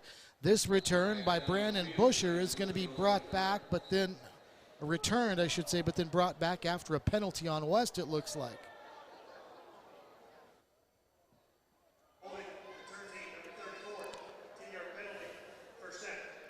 Holding penalty on West High's right trail Wilson. We'll bring that one back. West, we've harped on the fact they've had a lot of drives starting with not very good field position. And this is going to be another one. Yeah, this will be the case here. 4:19 to go, second quarter. Can they get on the scoreboard is the question right now. They trail Northwest 41-0. 1st and 10 for the Pioneers from their own 15-yard line. It's been a while for the West offense to be out on the field after the long delay during the injury when Northwest had the ball to begin with. So the Pioneers haven't been out there for a while. They might have to shake some rust off. Rivera is going to run a play-action fake, roll around to the right, and he's going to get hit hard. And down he goes, Jacob King in on the stop. And that's going to be, I think, a run right back to the line of scrimmage, 2nd and 10. We'll take a no-gainer every time. Grizzlies hoping to keep West back at that end of the field and get the football back. You would presume once they do, if they do, Aaron Bohannon Jr. would be the next man in to return punts. He's already returned a kickoff for a touchdown this season, did so last week to start the game. Rivera, shotgun, back on 2nd down, rolling out to the right, and he's just going to tuck this one under and run. 20-25, and he's popped right there, and out of bounds he goes. Jeremiah Harrison on the stop, and it'll bring up 3rd down. What they're going to say, he got the 1st down. Yeah, they're moving the sticks. So we got just enough for the first. It happened right in front of Grizzly defensive coordinator Mark Marinelli. 1st and 10 for West. 3.5 to go, first half. 41-0 Northwest with a lead. 1st down and 10 for the Pioneers of West. Ball resting at their own 25-yard line, moving from our left to right in their road white jerseys, white pants, trimmed in maroon and gold. Shotgun formation for Reyes. Now the running back Richards moves behind him for a pistol. Play action fake. Throw down the near side. He's got a man there. Pass knocked away. Well defended. Jeremiah Harrison coverage. Knocked it away from Brandon Busher. Boy, that's been a good battle all night, those two. Those two have battled all night, and Busher would have had another 20 to 25 yards had he managed to catch the ball. But fortunately, what a great defensive play that was. We're just watching it again on the Grizzlies run here, and it's just beautifully defended. Jeremiah Harris had to use some makeup speed right there, and then got there, knocked the ball and the receiver at the same time that the ball got into the hands of Busher. So he didn't get there too early. He got there at just the right time. 2nd and 10 West. Back to pass is Rivera. Throws it across the middle too high again. Incomplete. He had a man out there, but he was under duress that time and overshot it. It's incomplete. We do know Trenton Salisbury is still playing defense because he's out there now. He was one of the men in coverage. Well, it'll be interesting to see if that continues here the rest of the game. I would think that in the second half that they would not do that with Salisbury because it wouldn't be necessary. Romello Golston, by the way, want to give some kudos to him. He was there in coverage on that pass. He was the one applying the pressure on Reyes, the quarterback, that forced him to throw that early. 3rd and 10 for West here from their own 25-yard line. Reyes is back, and he's running for his life back at the 20, and he's not going to escape. 2 or 3 Grizzlies were there to help, including Philip Givens, and it'll be 4th down. And on the sack, they lose 3 yards. It'll be 4th down and 13, and the punting unit comes out again. Givens is going to get credit for a sack, but he got some help as well. Looks like Brady Johnson was there. So a nice job by the Grizzlies, as Northwest should get the football with great field position. And is that Salisbury back near midfield to return this punt? Boy, it's a bit of a surprise, as good as Bohannon Jr.'s done with kickoff returns. You wondered if he might go out there for punt returns, but it is Salisbury instead of Michael Lopez. Again, moments ago was carted off the field with a leg injury. Hopefully Michael Lopez is all right, but it looked pretty severe. He was down for a good 20 minutes, and the game was delayed. The punt is away. It's going to get down right at the Grizzly 30-yard line. Well, that's a good punt right there. 50 yards, just about. 40 yards in the air, got another 10 on the roll afterwards. 49 exactly is what it was. So with 2:17 to go, plenty of time for this Grizzly offense, though. 2:17 left, second quarter, 41-0. Northwest has the lead. 1st and 10 for the Grizzlies from their own 30. And they have all 3 of their timeouts to work with, Steve, so lots of time on the clock. Chase Glasper is going to toss left side. This is Sincere Thompson. He's got room across the 25, 30, 35, 40, 45, dragged down from behind, right at about the 49-yard line of West. 21-yard run on the 4 Points Insurance 1st down. And all Sincere did that time was look for a hole in the defensive line, found it, and shot through it.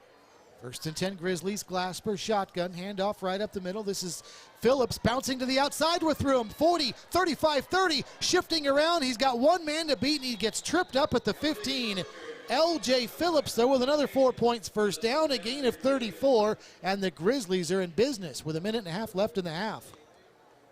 Boy, he just makes the first man miss so often, and he did there. 1st and 10 for Northwest. Now Glasper hands it off. Phillips again, cuts in behind right guard. Now he's tripped up inside the 5. He's down to the 3. Close to another Grizzly 1st down. It looks like he's just short. It'll be 2nd down and short from about the West 3-yard line. Quickly to the line of scrimmage again. Glasper, he's going to turn around, hand it off to Phillips. Behind right tackle to the goal line. He's in. Touchdown Grizzlies. And L.J. Phillips is in again. It's 47-0. Boy, we talked about the Grizzlies having plenty of time with whatever there was, over 2 minutes. They've still got 57 seconds left on the clock. 70 yards, 4 plays on that drive. And They're making it look easy. Took hardly any time at all. Sauter on to attempt the extra point, and that kick is on its way. And it hooks through with 57 seconds left in the first half. It's now 48-0 Northwest with the lead. Kevin will keep it right here as you start to think about, again, the implications of Michael Lopez. Looks like he certainly will not play next week, you would think. When a guy goes off a stretcher, you start thinking about how long, and gosh, we don't know. And without pushing the panic button or getting anybody excited, it is very possible that all of that was done as a precautionary thing. And we have no way of knowing how severe the injury is, and of course we pray that it's nothing major or serious for Michael Lopez. But again, as we talked about with this team, the benefit of Northwest and just having so many guys get so much playing time in games like this, quite frankly, that's one benefit the Grizzly program has over so many others is they don't have a lot of bench players that don't have any experience. They've got guys that have played plenty. Sauter's kickoff is going to be caught at about the 15-yard line, and that's going to be Busher, and Busher is going to cross the 20 out to the 26, and he's going to get tripped up there. 50 seconds left here in the first half. The question is, how aggressive does West want to be, down 48-0 late first half? They have no reason not to be aggressive. To play conservative is not going to make any difference at this point. Well, I think the one counter I would say to that, the one reason you might, is Michael Lopez. You don't want to get your quarterback under peril, dropping back to pass or running around and take some sort of hit that might, in a 48-0 game, run the higher risk of an injury. And I can't argue with that. That's a valid point as well. 1st and 10 from their own 25. Reyes is back, and indeed, down he goes. Not a hard hit, but Brady Johnson tripped him up down low. Didn't take long for him to get there. And that's going to be a sack. The clock will continue to run. West has not really operated with any urgency offensively anyway, and they're certainly not right now. In fact, they don't have to snap they do have to snap the ball one more time if they want to, but they don't appear to be in a hurry. 21 on the play clock, 22 on the game clock is what it is. So they do have to snap it one more time. Reyes, though, taking his sweet time out of the gun, and he's going to run a zone read. He's going to keep it and run to the left and not very far. Trey Birch was right there to meet him and wrap him up, and down he goes, and that will do it for half number one. Well, in terms of the play on the field, the Grizzlies up 48-0, not a lot to complain about, but the attention for the Grizzlies on the injury to Michael Lopez, their great receiver, Kevin, that had him carted off the field midway through the second quarter. And, of course, that, is a play nobody wants to see and has potential for being a disaster for the Northwest Grizzlies offensive game plan going into the biggest game of the year next week. 48-0 Northwest with the lead as we begin now our United States Navy halftime show, where we will hear from one of our friends at the Navy, so stay tuned for that, as we will have that and more coming up in a moment. You're listening to Northwest Grizzly Football, and it's presented by Mel Hambelton Ford.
You hanging in there, Jack? Doing a good job, man. Thanks. Thank you very much.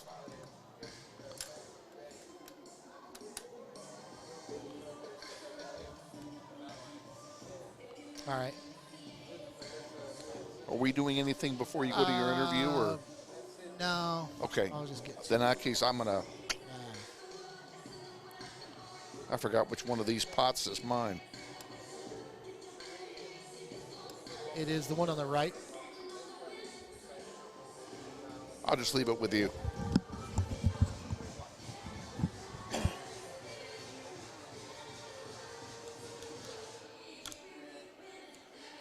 Halftime from Riverfront Stadium, downtown Wichita, on a beautiful October evening. The Northwest Grizzlies on top of the West Pioneers by the score of 43-0, as it was all Northwest in the first half. The only question is how severe is the injury to the great standout receiver for Northwest, Michael Lopez, who went down with an injury midway through the second quarter, and he was carted off the field on a stretcher, taken to an ambulance to a nearby hospital. We don't want to speculate on the injury, but we certainly hope that Michael Lopez will be seen in a Grizzly uniform again soon. Certainly don't know, though. Only time will tell. But Northwest dominating tonight, 43-0 on the scoreboard, as this is our halftime show brought to you by the United States Navy. We'd like to thank our friends at the Navy for again helping sponsor Grizzly football and our Grizzly halftime show. Earlier today, I caught up with Petty Officer Taylor Hubert of the U.S. Navy, and he was actually on the road traveling, and so we talked via his cell phone, and it was funny because he was actually on his way to visit somebody, which helped further the story about the Navy and about it might be a great career for you or a young person listening. So here is our visit with Petty Officer Taylor Hubert of the U.S. Navy.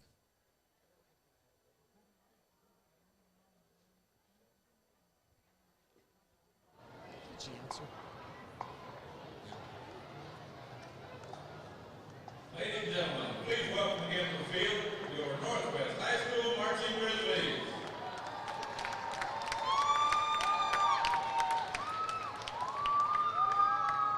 This evening, the Marching Grizzlies are performing their 2022 field tour back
Thank you.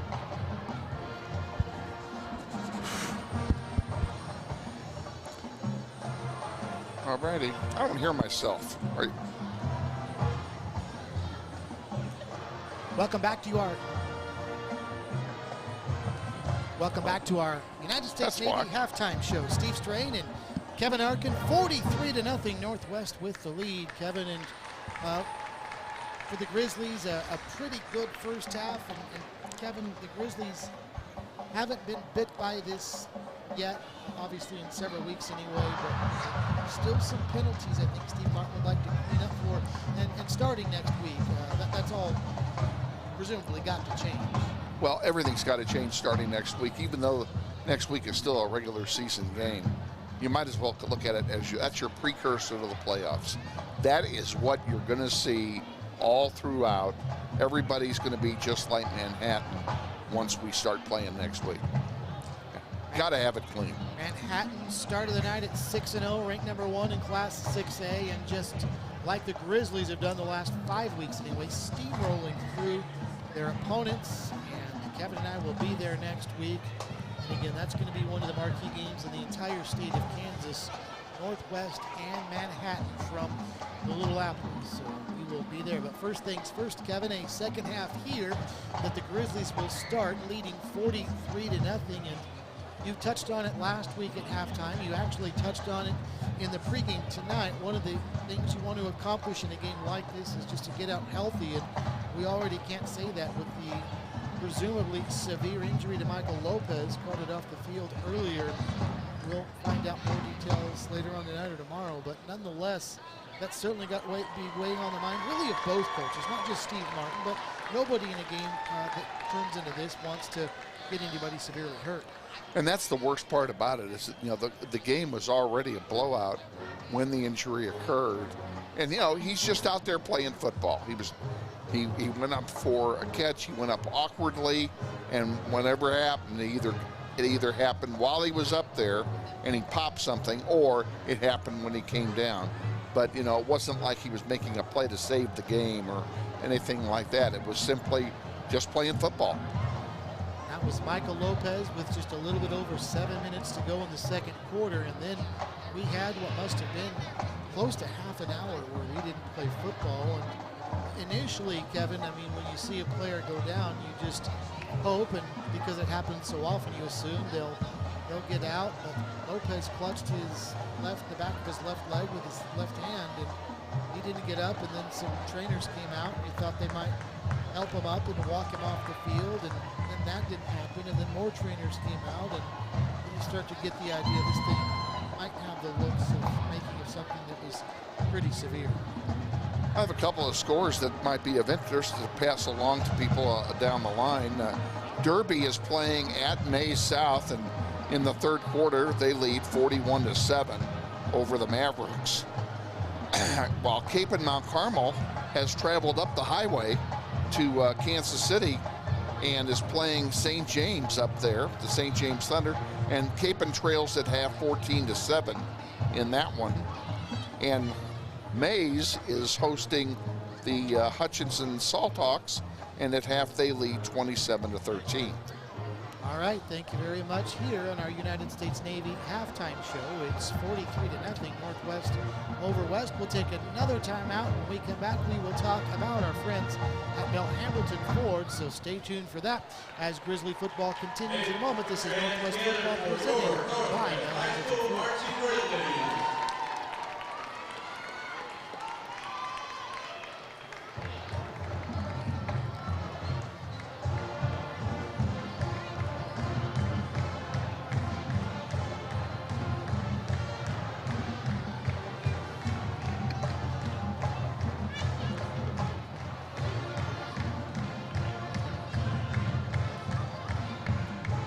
Southeast and South are scoreless. I don't know why that just struck me.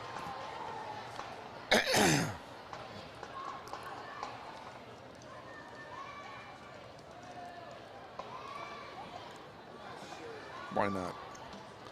We have, we only have a minute and a half until the third quarter starts. Oh, no, they haven't come out yet. We have 4 minutes. Yeah, we got time.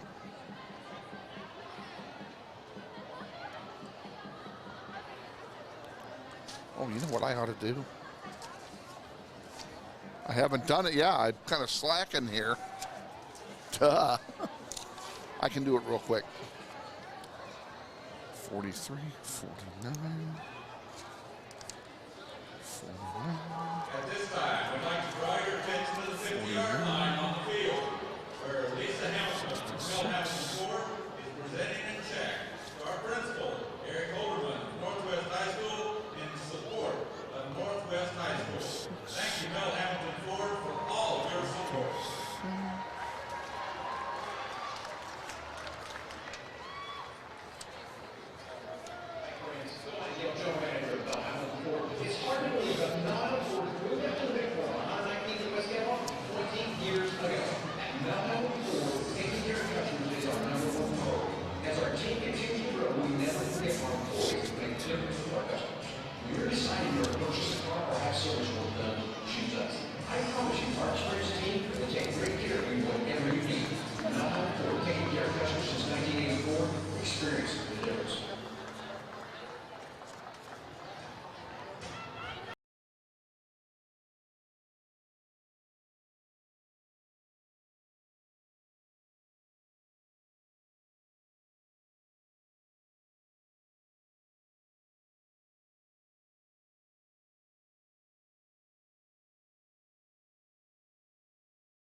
To help the needy, and of course on Black Friday, and that's coming up before, it's a little over a month away. I know.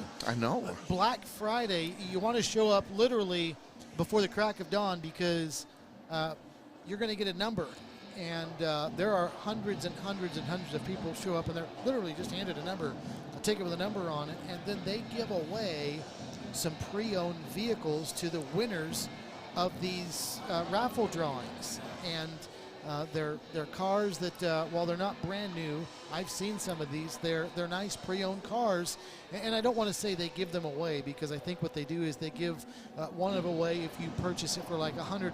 Then the next one might be $200, and I think they go up to around $1,000. That's the price, and these cars are worth well more than that.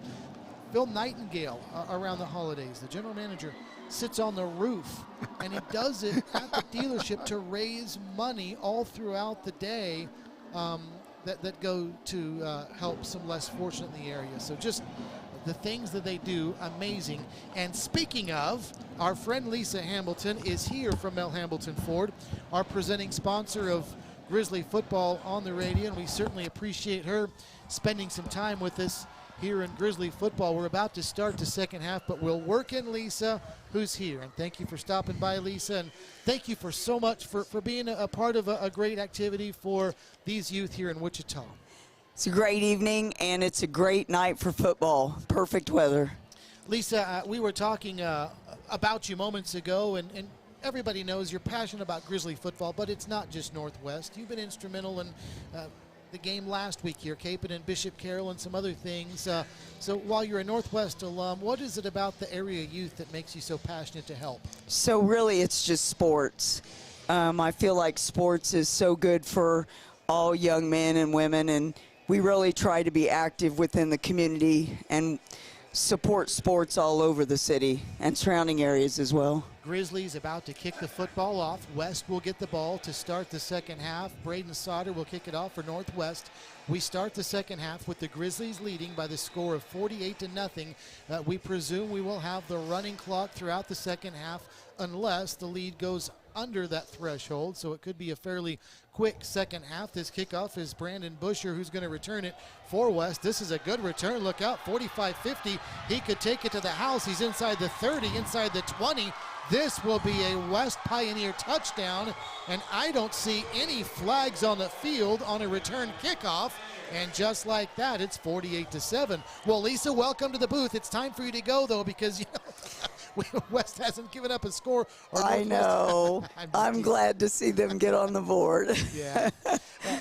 48-6, and West looks like they're going to go for the extra point here and just kick it, and then we'll keep it right here after the break. But we'll get this extra point out of the way first. But, Lisa, what a beautiful night it's been for football, too. It couldn't get any better than this. Perfect weather. You can see the backdrop of the Wichita downtown here at Riverfront Stadium as the extra point will be attempted for West to make it 48-7 if it goes through, and the kick looks like it's blocked by the Grizzlies. So Northwest blocks the extra point. 48-6 is a score. We'll stay right here. Perfect night for football, though, Lisa. How about this weather? It is. It's perfect, and we're really thankful that the folks at WindSurge wanted to do this high school football series. Mel Hambleton Ford is really, really proud to be the presenting sponsor and really help bring high school football downtown here to Riverfront Stadium. And we got very fortunate with this weather, too. Just a perfect weather night as well. And, Lisa, the other thing we were talking about was the holidays are coming up right around the corner now. Black Friday, can you believe it's only a little over a month away? I know. We're already starting the planning there at Mel Hambleton Ford. This is our 20th year out west. We've been in business since 1984, but we've been out west on the big corner, as we like to call it, for 20 years now. So this is going to be a big Black Friday for us. I will tell you that my staff and I, that is our favorite day of the year, and we get very excited about Black Friday. It's a long day, but it is a fun day. We encourage people, start showing up at the crack of dawn, and you start handing out raffle tickets? So, yeah, we do. We hand out, we choose a number. You have to be in line by 7 a.m., and we have all kinds of different prizes, and we give out a goodie bag to the first 100 in line. So it's just a fun morning. If you're not doing anything, come on out, and you might have a great opportunity fall in your lap. Get an opportunity for a very, very affordable car as Aaron Bohannon Jr. takes the kickoff across the 20, 25, 30 to the 40 and all the way out near the 45. Good field position for the Grizzlies to start this drive, 48-6, early third quarter. Well, Lisa, thank you so much for being here tonight. I know you've got a lot going on here at the ballpark, and thank you for making this happen. I know it's going to be a great memory for these kids and their families. Me too. Hope to see us out here next year. We'll be here next week with West High's home game, so another great evening of high school football. All right, Lisa, thank you. Thank you. Lisa Hamilton of Mel Hambleton Ford joining us here on Grizzly football tonight. Grizzlies are going to run a play around the right side. L.J. Phillips has got it around the edge. He's inside the 30. Hey, look out, Phillips to the 20. Phillips is to the 10. He's near the goal line. Did he get there? He's close, and I haven't seen a signal yet, and it looks like he's just shy of the goal line. L.J. Phillips, a stiff arm right around the goal line, and let's see He stepped out of bounds at about the 2-yard line. So the Grizzlies trying to get that touchdown back. First and goal from the 3 after the long Phillips run. On first and goal, handoff to Phillips up the middle to the goal line. He's hit, but he surges forward, and he's in. Touchdown Grizzlies. L.J. Phillips has done it again. It's 54-6 as the Grizzlies get the quick answer on the Phillips long run that sets up the touchdown run from 3. Kevin, you go away and you miss 2 touchdowns. What's going on? You're exactly right, and I was going to chide you for letting West score while I was gone. I blamed it on Lisa. Isn't that nice of me? That was presenting sponsor, and I tried to kick her out. There you go. No, that was a great run back by West High. Beautifully done. And then L.J. Phillips quickly answers for Northwest with a long run, setting up a first and goal at the 3, and then he punched him in. We'll keep it right here, 55-6 is the score. Northwest with the lead. But what a great combination L.J. Phillips is of both strength and speed. And we see it time and again. And we saw it there on that drive. The open field speed to get down near the goal line. And then on first and goal from the 3, the strength to punch it in. How long was that long run of his? It was at around the 40, I believe, of Northwest. And he got down to the 3. So we're going to say 57 yards. 57 yards would give him 120 in the contest so far. Grizzlies are up 55-6. The clock is not running with a 49-point lead. And I was just talking to Tim Grubb, the voice of the wind surge outside. He was asking me about the rules about the running clock, and I told him, I said the scoreboard operator mustn't know the rule because the clock should have been running the whole time. West is going to return the kickoff. Braden Usher's had a busy night, both as a kick returner and as a receiver. And he's going to return this kickoff.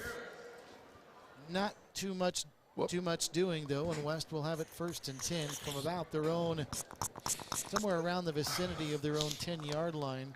They're at the far end of the field, and they haven't posted it yet. There it is. It's right at the 10. So not bad for looking at it with the naked eye. First and 10 West. That's from our pretty left good. to right, at their own 10-yard line. Out of the shotgun, Anthony Reyes running back behind him, but he's looking to throw over on the far side. He does. He's got his man in traffic. There were 3 or 4 in blue, but this one was threaded perfectly, and it's going to be caught for a first down. And for West, that was Jaquez Hanks, the freshman, who's having a busy night. Kevin, he caught that in an awful lot of traffic.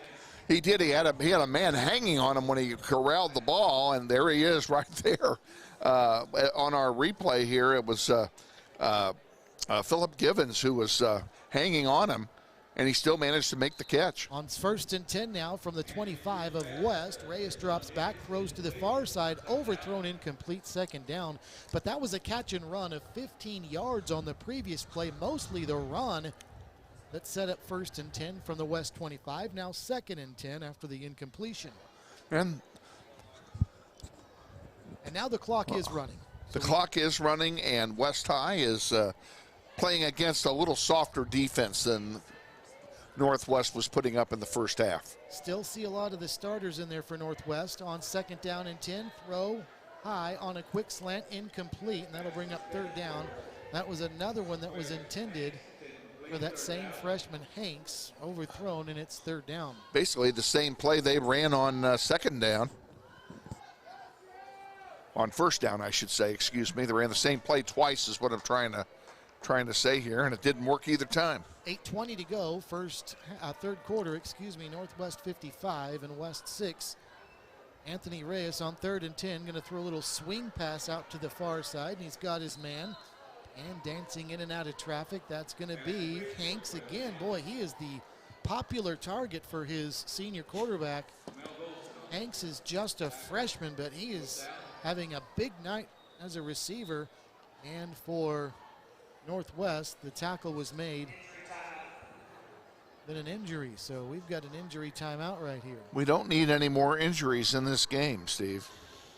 And this is going to be John Michael Fountain, holding his right hand, I believe. Or maybe it's the right hand holding the left. Fountain trots off under his own power. Hopefully he'll shake that one off, and it's going to be a punt for West. 7.5 to go, third quarter, 55-6. Northwest with the lead, and the snap is going to be high. Villanueva hauls it in and gets it away. It's going to be a short kick that's going to bounce inside the 35. Oh, it takes a good West roll all the way down to the 26-yard line. I was expecting a roughing the kicker call here as the punter was touched and knocked backward, but no flag was thrown on that. 45-yard punt with no return. Clock running, 7 minutes exactly, third quarter. Northwest with a 55-6 lead. All right, Kevin. I don't know if it's because Steve Martin wants to go with backups or because if it's somebody filling in for Michael Lopez, but the Grizzlies do have Jaleel Cooper in at receiver, somebody we don't normally see. So that might be the answer to the question, who's going to replace Michael Lopez? Cooper is in. This, though, will be a handoff to Sincere Thompson on 1st and 10, and Thompson crashes across the 25 out to about the 27-yard line. He'll pick up short yardage. That'll bring up 2nd down and 9. Don't be a bit surprised if you see some auditioning going on here for the wide receiver spot should Lopez be unable to play next week. Glasper is going to run a zone read, fake the handoff to Bohannon, who was going right. Lopez goes left and crosses the 30 out to the 31-yard line. So he'll pick up a few, and that'll bring up 3rd down and about 5. 55-6, Northwest with a lead. The wind has started to pick up a little bit here at Riverfront Stadium downtown. Not a surprise. Grizzlies moving from our right to left. That's south to north. They do have the wind behind them right now. But Northwest with this big lead, content to run the football. On 3rd and 7, Glasper will keep it. And he'll cross the 30 and make his way to the 34. That'll bring up 4th down. The Grizzlies are about a yard shy of the 1st down. Well, and there's no question that they're going to have to do, they're not going to use their punter from last week this week because that punter was Lopez. On 4th down, we'll actually call it 2.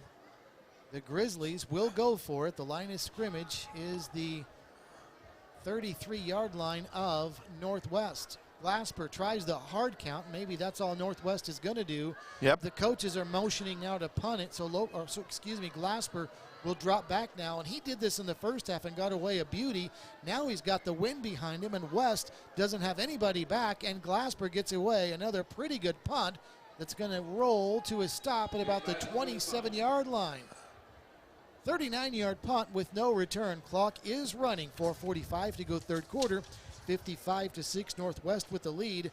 The wind, though, has picked up a little bit out of the south. And the temperature right now, 72 degrees. Still a nice night for football.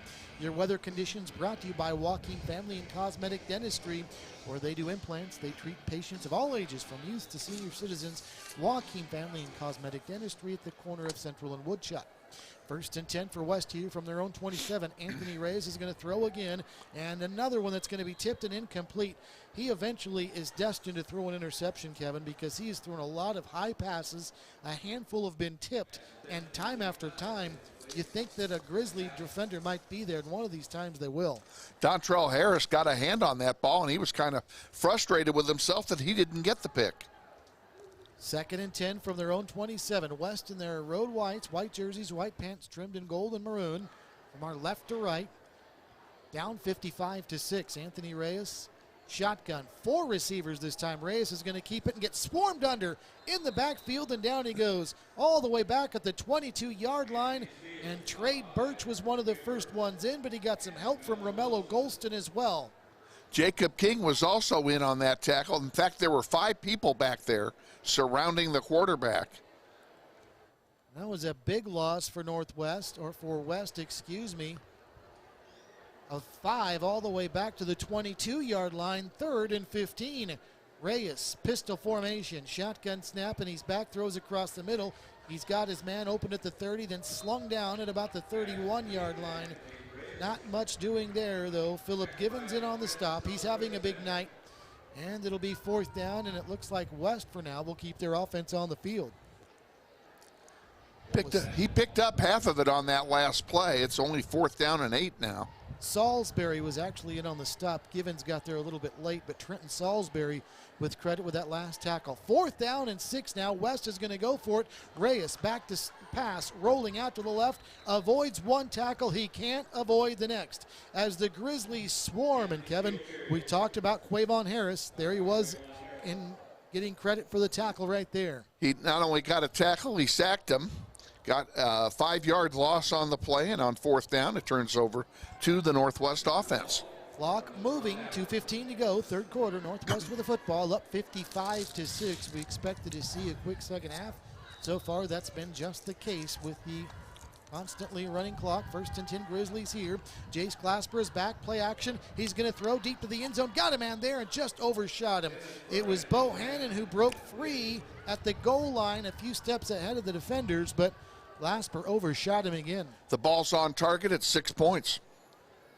Maybe we're starting to see some of that wind affect these passes for Glasper, because we touched on it in the pregame. He's been right on the money the last few weeks, but tonight he's had a few that, like that one, sailed over the intended receiver's head. 2nd and 10, Glasper's going to hand it off to Bohannon here. Coming right, dancing out of traffic, inside the 20, inside the 15, down to the 14. Move the chains. There's a Grizzly 4 points insurance, 1st down. There is a flag down, Steve. Oh, going to come back.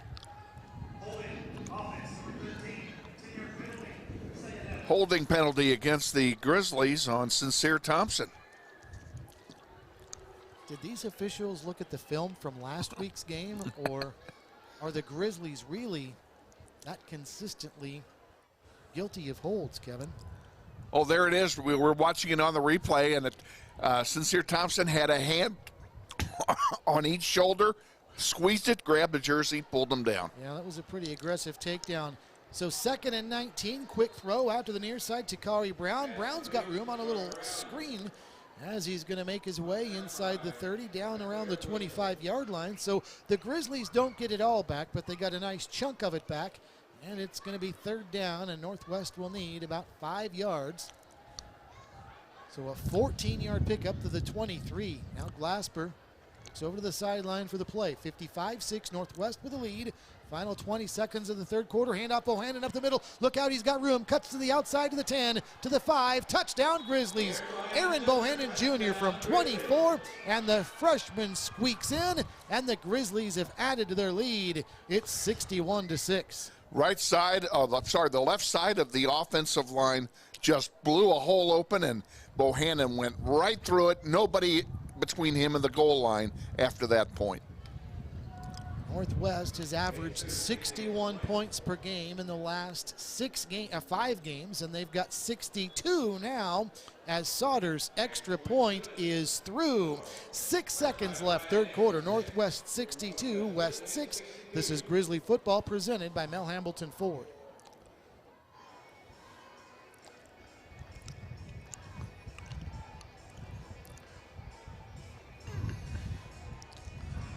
For crying out loud, why didn't they run the last second off?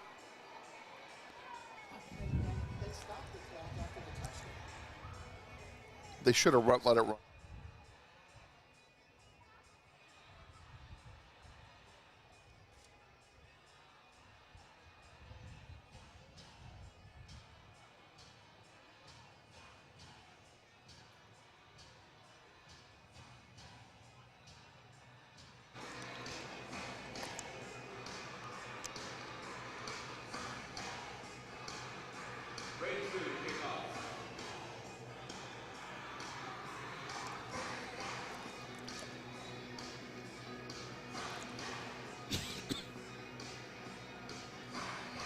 Yes, sir.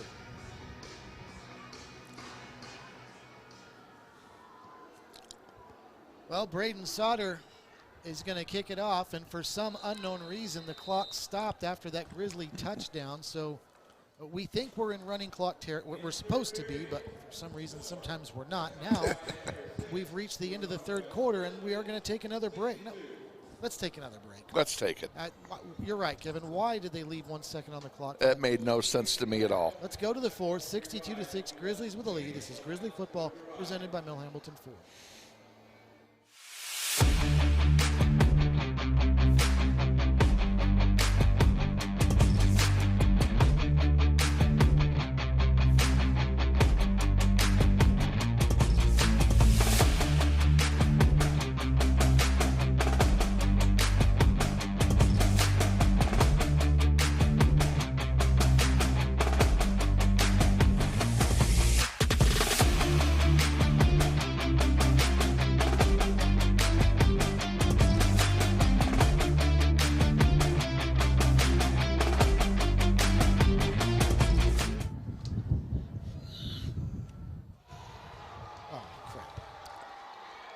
pick six. Heidebrecht. Yeah.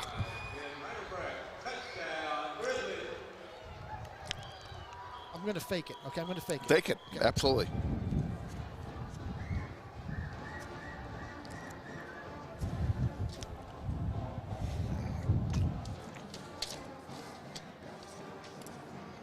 First play for West here on the fourth quarter, and it's going to be a quick drop by Reyes. Throws to the right side. It's picked off. Ben Heidebrecht. He's going to take it to the house. Touchdown, Grizzlies. Well, Kevin, I talked about it. The Grizzlies were going to get one eventually with these high Reyes throws, and there it is. Heidebrecht picks one off and takes it to the house.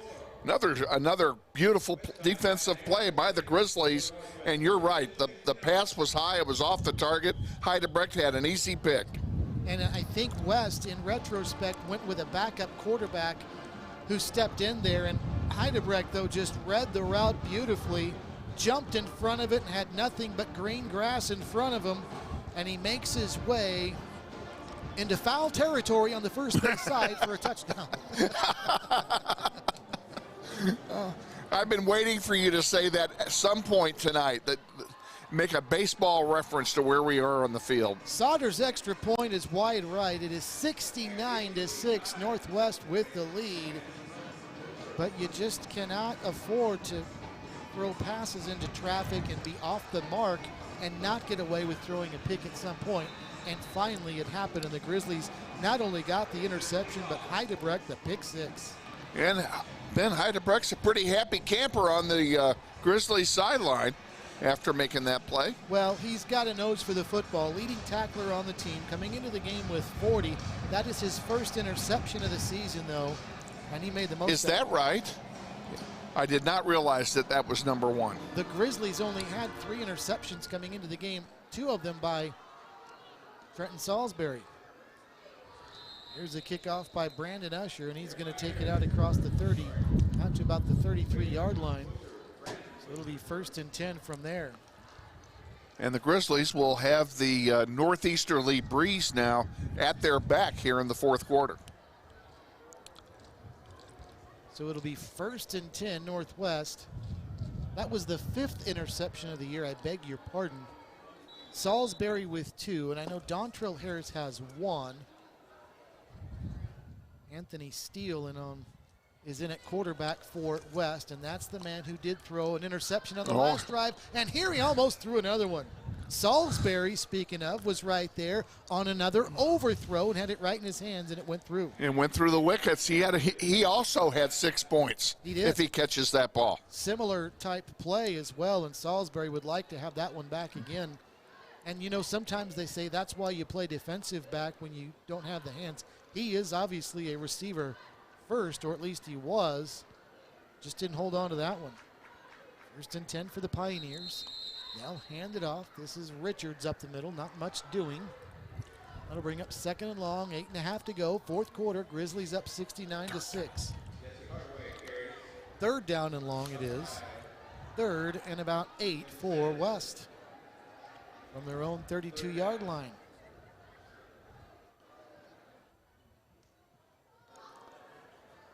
Steele is a sophomore, and he's in the pistol.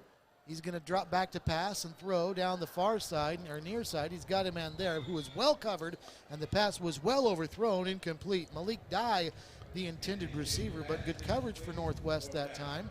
It was DeAnthony Rivera, a freshman defensive back. And how about all the freshmen for Northwest getting so much game time this season for the Grizzlies? Well, when you have running clock almost the entire second half, lots of opportunities for some of these younger players to get in the game.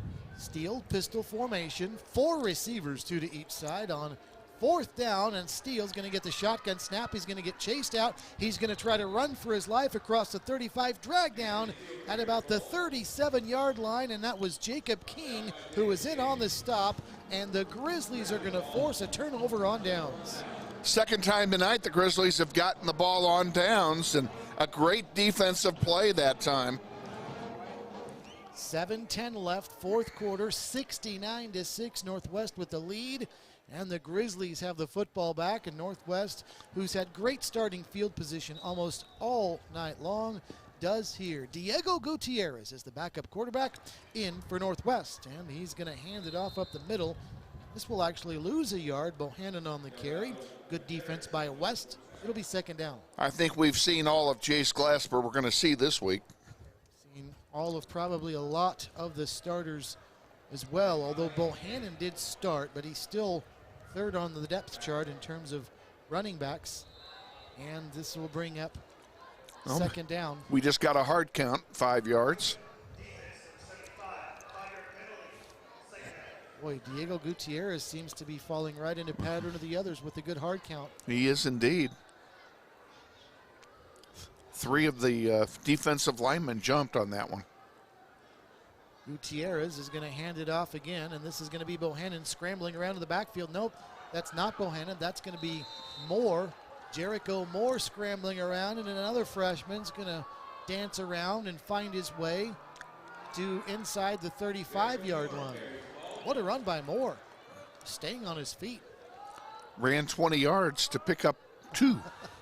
Third down and 6 for the Grizzlies from the 34-yard line of West. Clock moving at 5:40 to go fourth quarter. 69-6 Northwest with the lead. Diego Gutierrez, long look over to the sideline. Now he's set. And he's going to get the shotgun snap, and he's going to hand it off. This is going to be Bohannon, and he's going to squirt inside the 30 to about the 29 and pick up 5, and that'll bring up fourth down. And Steve Martin will likely leave the offense on the field here for the Grizzlies. They'll need a long couple of yards. Ball resting just inside the 30-yard line of West.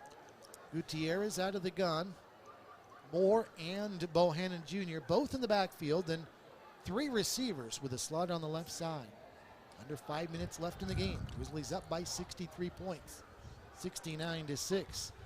And Gutierrez is going to hand it off to Bohannon, fighting his way. He's going to fight his way inside the 25, and he's to the 24, and that'll move the chains. There's a 4 points insurance, first down. Good hard running by Jericho Moore. Moore carried a couple of defenders on his back those last 2 yards, but got the first down, keeps the ball moving. He's watched L.J. Phillips do it all season long, and he took some defenders with it himself. First and 10 Grizzlies from the 29 of West. Gutierrez barks out the signals with 3 receivers, slots on the left.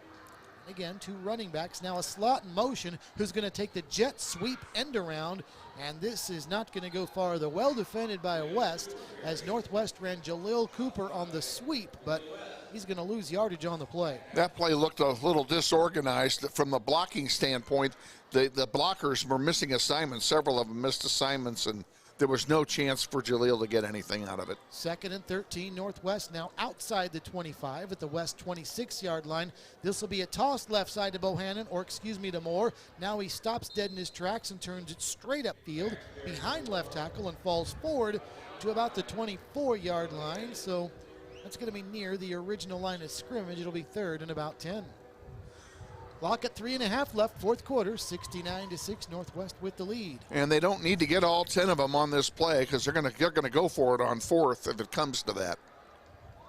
We'll see if the Grizzlies need to worry about that as Diego Gutierrez out of the gun, now stops and looks over to the sideline on the near side to get the play. Now he's set to go. 3 receivers, slots on the right side. As Gutierrez takes the shotgun snap, he's going to hand it off right up the middle. Bohannon cuts to the outside, breaks a tackle at the 20, to the 10, to the 5, to the goal line, touchdown. Aaron Bohannon Jr., that burst of speed, gets to the outside, and the Grizzlies have surpassed 70. It's 75-6. You know, what can you say? I told you they didn't need to get it all in one play. They obviously did. And then some more. Great, nice run by Bohannon. Great cut after he made it sweep to the outside and then drove it for the score. The Grizzlies have scored at least 70 now. Well, actually at least 76 in each of the last 3 games. As Sauter's extra point is good. 76 tonight, 79 last week, and 81 against Topeka 2 weeks ago.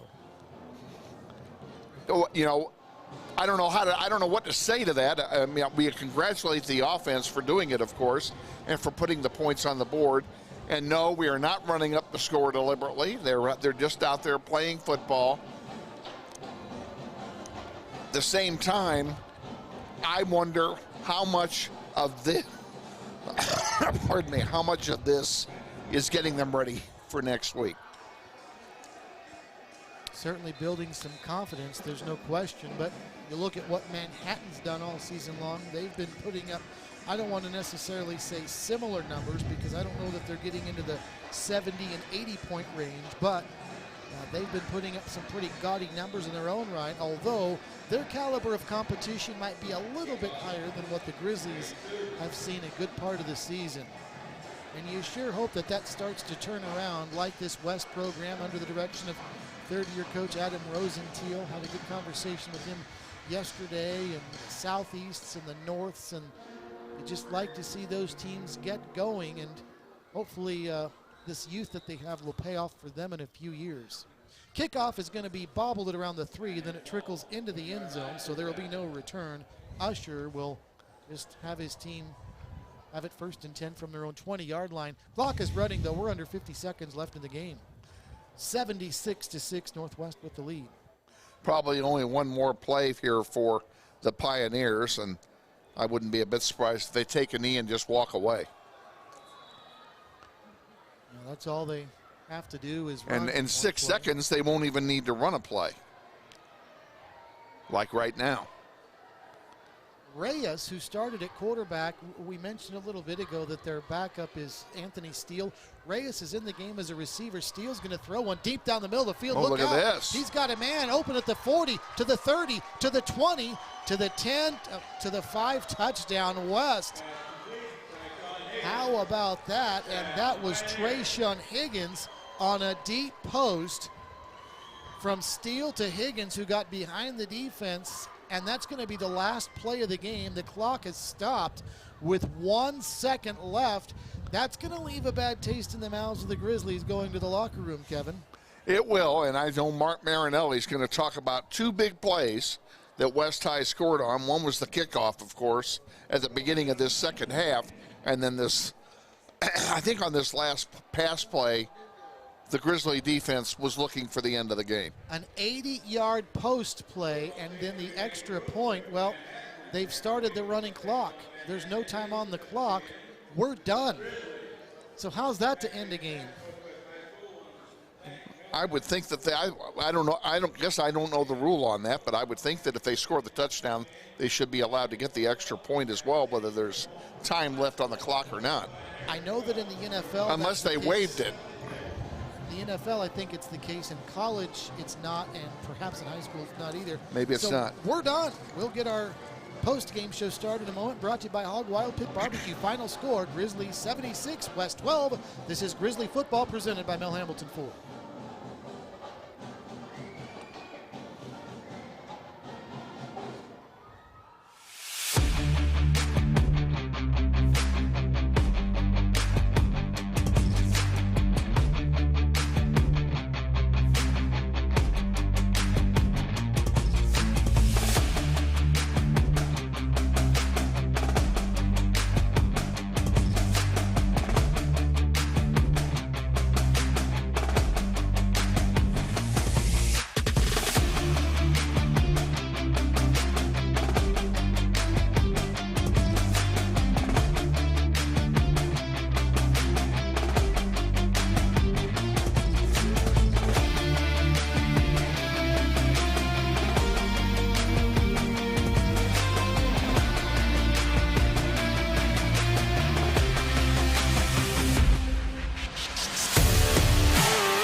Where it's a final, the Northwest Grizzlies 76, the West Pioneers 12. With a win, Northwest improves to 6-1 on the season. West falls to 2-5 on the year as the Grizzlies now set up that big matchup in Class 6A against Manhattan up in Manhattan next Friday night. Of course, we'll be there for the action. That should be a fun one. But the story tonight, Kevin, we kind of had a feeling what we ended up seeing on the scoreboard we might see. The question will be the severity of the injury to the outstanding receiver Michael Lopez for Northwest, who in the second quarter went up for a deep post pattern catch at the goal line on a bomb, and he got his hands on the ball, twisted himself, pretzeled himself in midair as he came down to land, and then grabbed a hold of the back of his left leg. And then the game stopped for about 20 minutes, and he was carted off the field, maybe even a 30-minute delay. He was carted to an ambulance, and obviously that has the attention of the Grizzlies once they put the game result aside to focus their attention on Michael Lopez. And of course, we certainly hope Michael Lopez does not have a serious injury. But, you know, when they had to bring in a gurney and when they started to bring in the cart to take him off the field, and the cart left empty so that the ambulance could come in with a gurney, you know that they either had a severe injury situation or they were taking extra precaution. 76-12, Northwest with the lead. As for the third straight week, the Grizzlies score at least 75 points. In the last 3 weeks now, Northwest has scored 76, 79, and 81. Heck, they've scored at least 76 and better in the last 3 weeks as this team is rolling. We expect not necessarily a loss last week. We're hoping for a win, but certainly a much, much, much more competitive contest. Next Friday night, you're going to hear about this all across the state for Class 6A Northwest at Manhattan. And I think this will be the first time all year that Northwest is going to go into a game as the underdog. They're going in to play the #1 team in the state, and they're playing it in their backyard. We have not had a true road game of significance since we went to Bishop Carroll on opening day. So, all right, time now for our player of the game, brought to you by Seneca Bowl, 1909 South Seneca. They've got Cosmic Bowling tonight. It starts at 10. Seneca Bowl is the place to be. 1909 South Seneca, and our thanks to Derek Frazier and Seneca Bowl for sponsoring our player of the game. And Kevin, you mentioned right after L.J. Phillips' long run, early third quarter, that put him well over 100 yards. And he was busy tonight, not only on the ground where he had a huge night, but he also caught his first touchdown pass of the season. And he's not a bad receiver coming out of the backfield either. L.J. Phillips, our player of the game, brought to you by Seneca Bowl. Absolutely. L.J. Phillips had another great night tonight. He had 60-something yards in the first half, the long play from scrimmage in the early part of the third quarter, and, of course, you know, the touchdown pass. He had it all phases of the game, almost 200 yards from scrimmage tonight. All right, Seneca Bowl sponsors our player of the game, brought to you by Seneca Bowl, and it is L.J. Phillips. Now time for our gem of the game, brought to you by Christopher Daniels Watch and Jewelry Repair at the corner of Central and Tyler. If you're in the market for a new watch or jewelry or repair of either, stop by and see our friend Christopher Daniels. He's right next to Jimmy's Egg at the corner of Central and Tyler, sponsoring our gem of the game. And we go back to the first half. We go back to Michael Lopez. From the 48 of Northwest, Jace Glasper unloaded a beauty right down the near sideline. Lopez caught it in stride. He was running so fast he almost lost his balance. And then Lopez made his way to the end zone for a 52-yard touchdown strike. It was a beautiful pass, and then Lopez's speed took care of the rest. Kevin, that was a pretty gem of the game. It was a great gem of the game, and I'm going to give, on the player of the game, I'm going to give an honorable mention to Jace Glasper for a couple of great touchdown passes. He is just continuing to develop as a thrower as well. 76-12, Northwest with a win.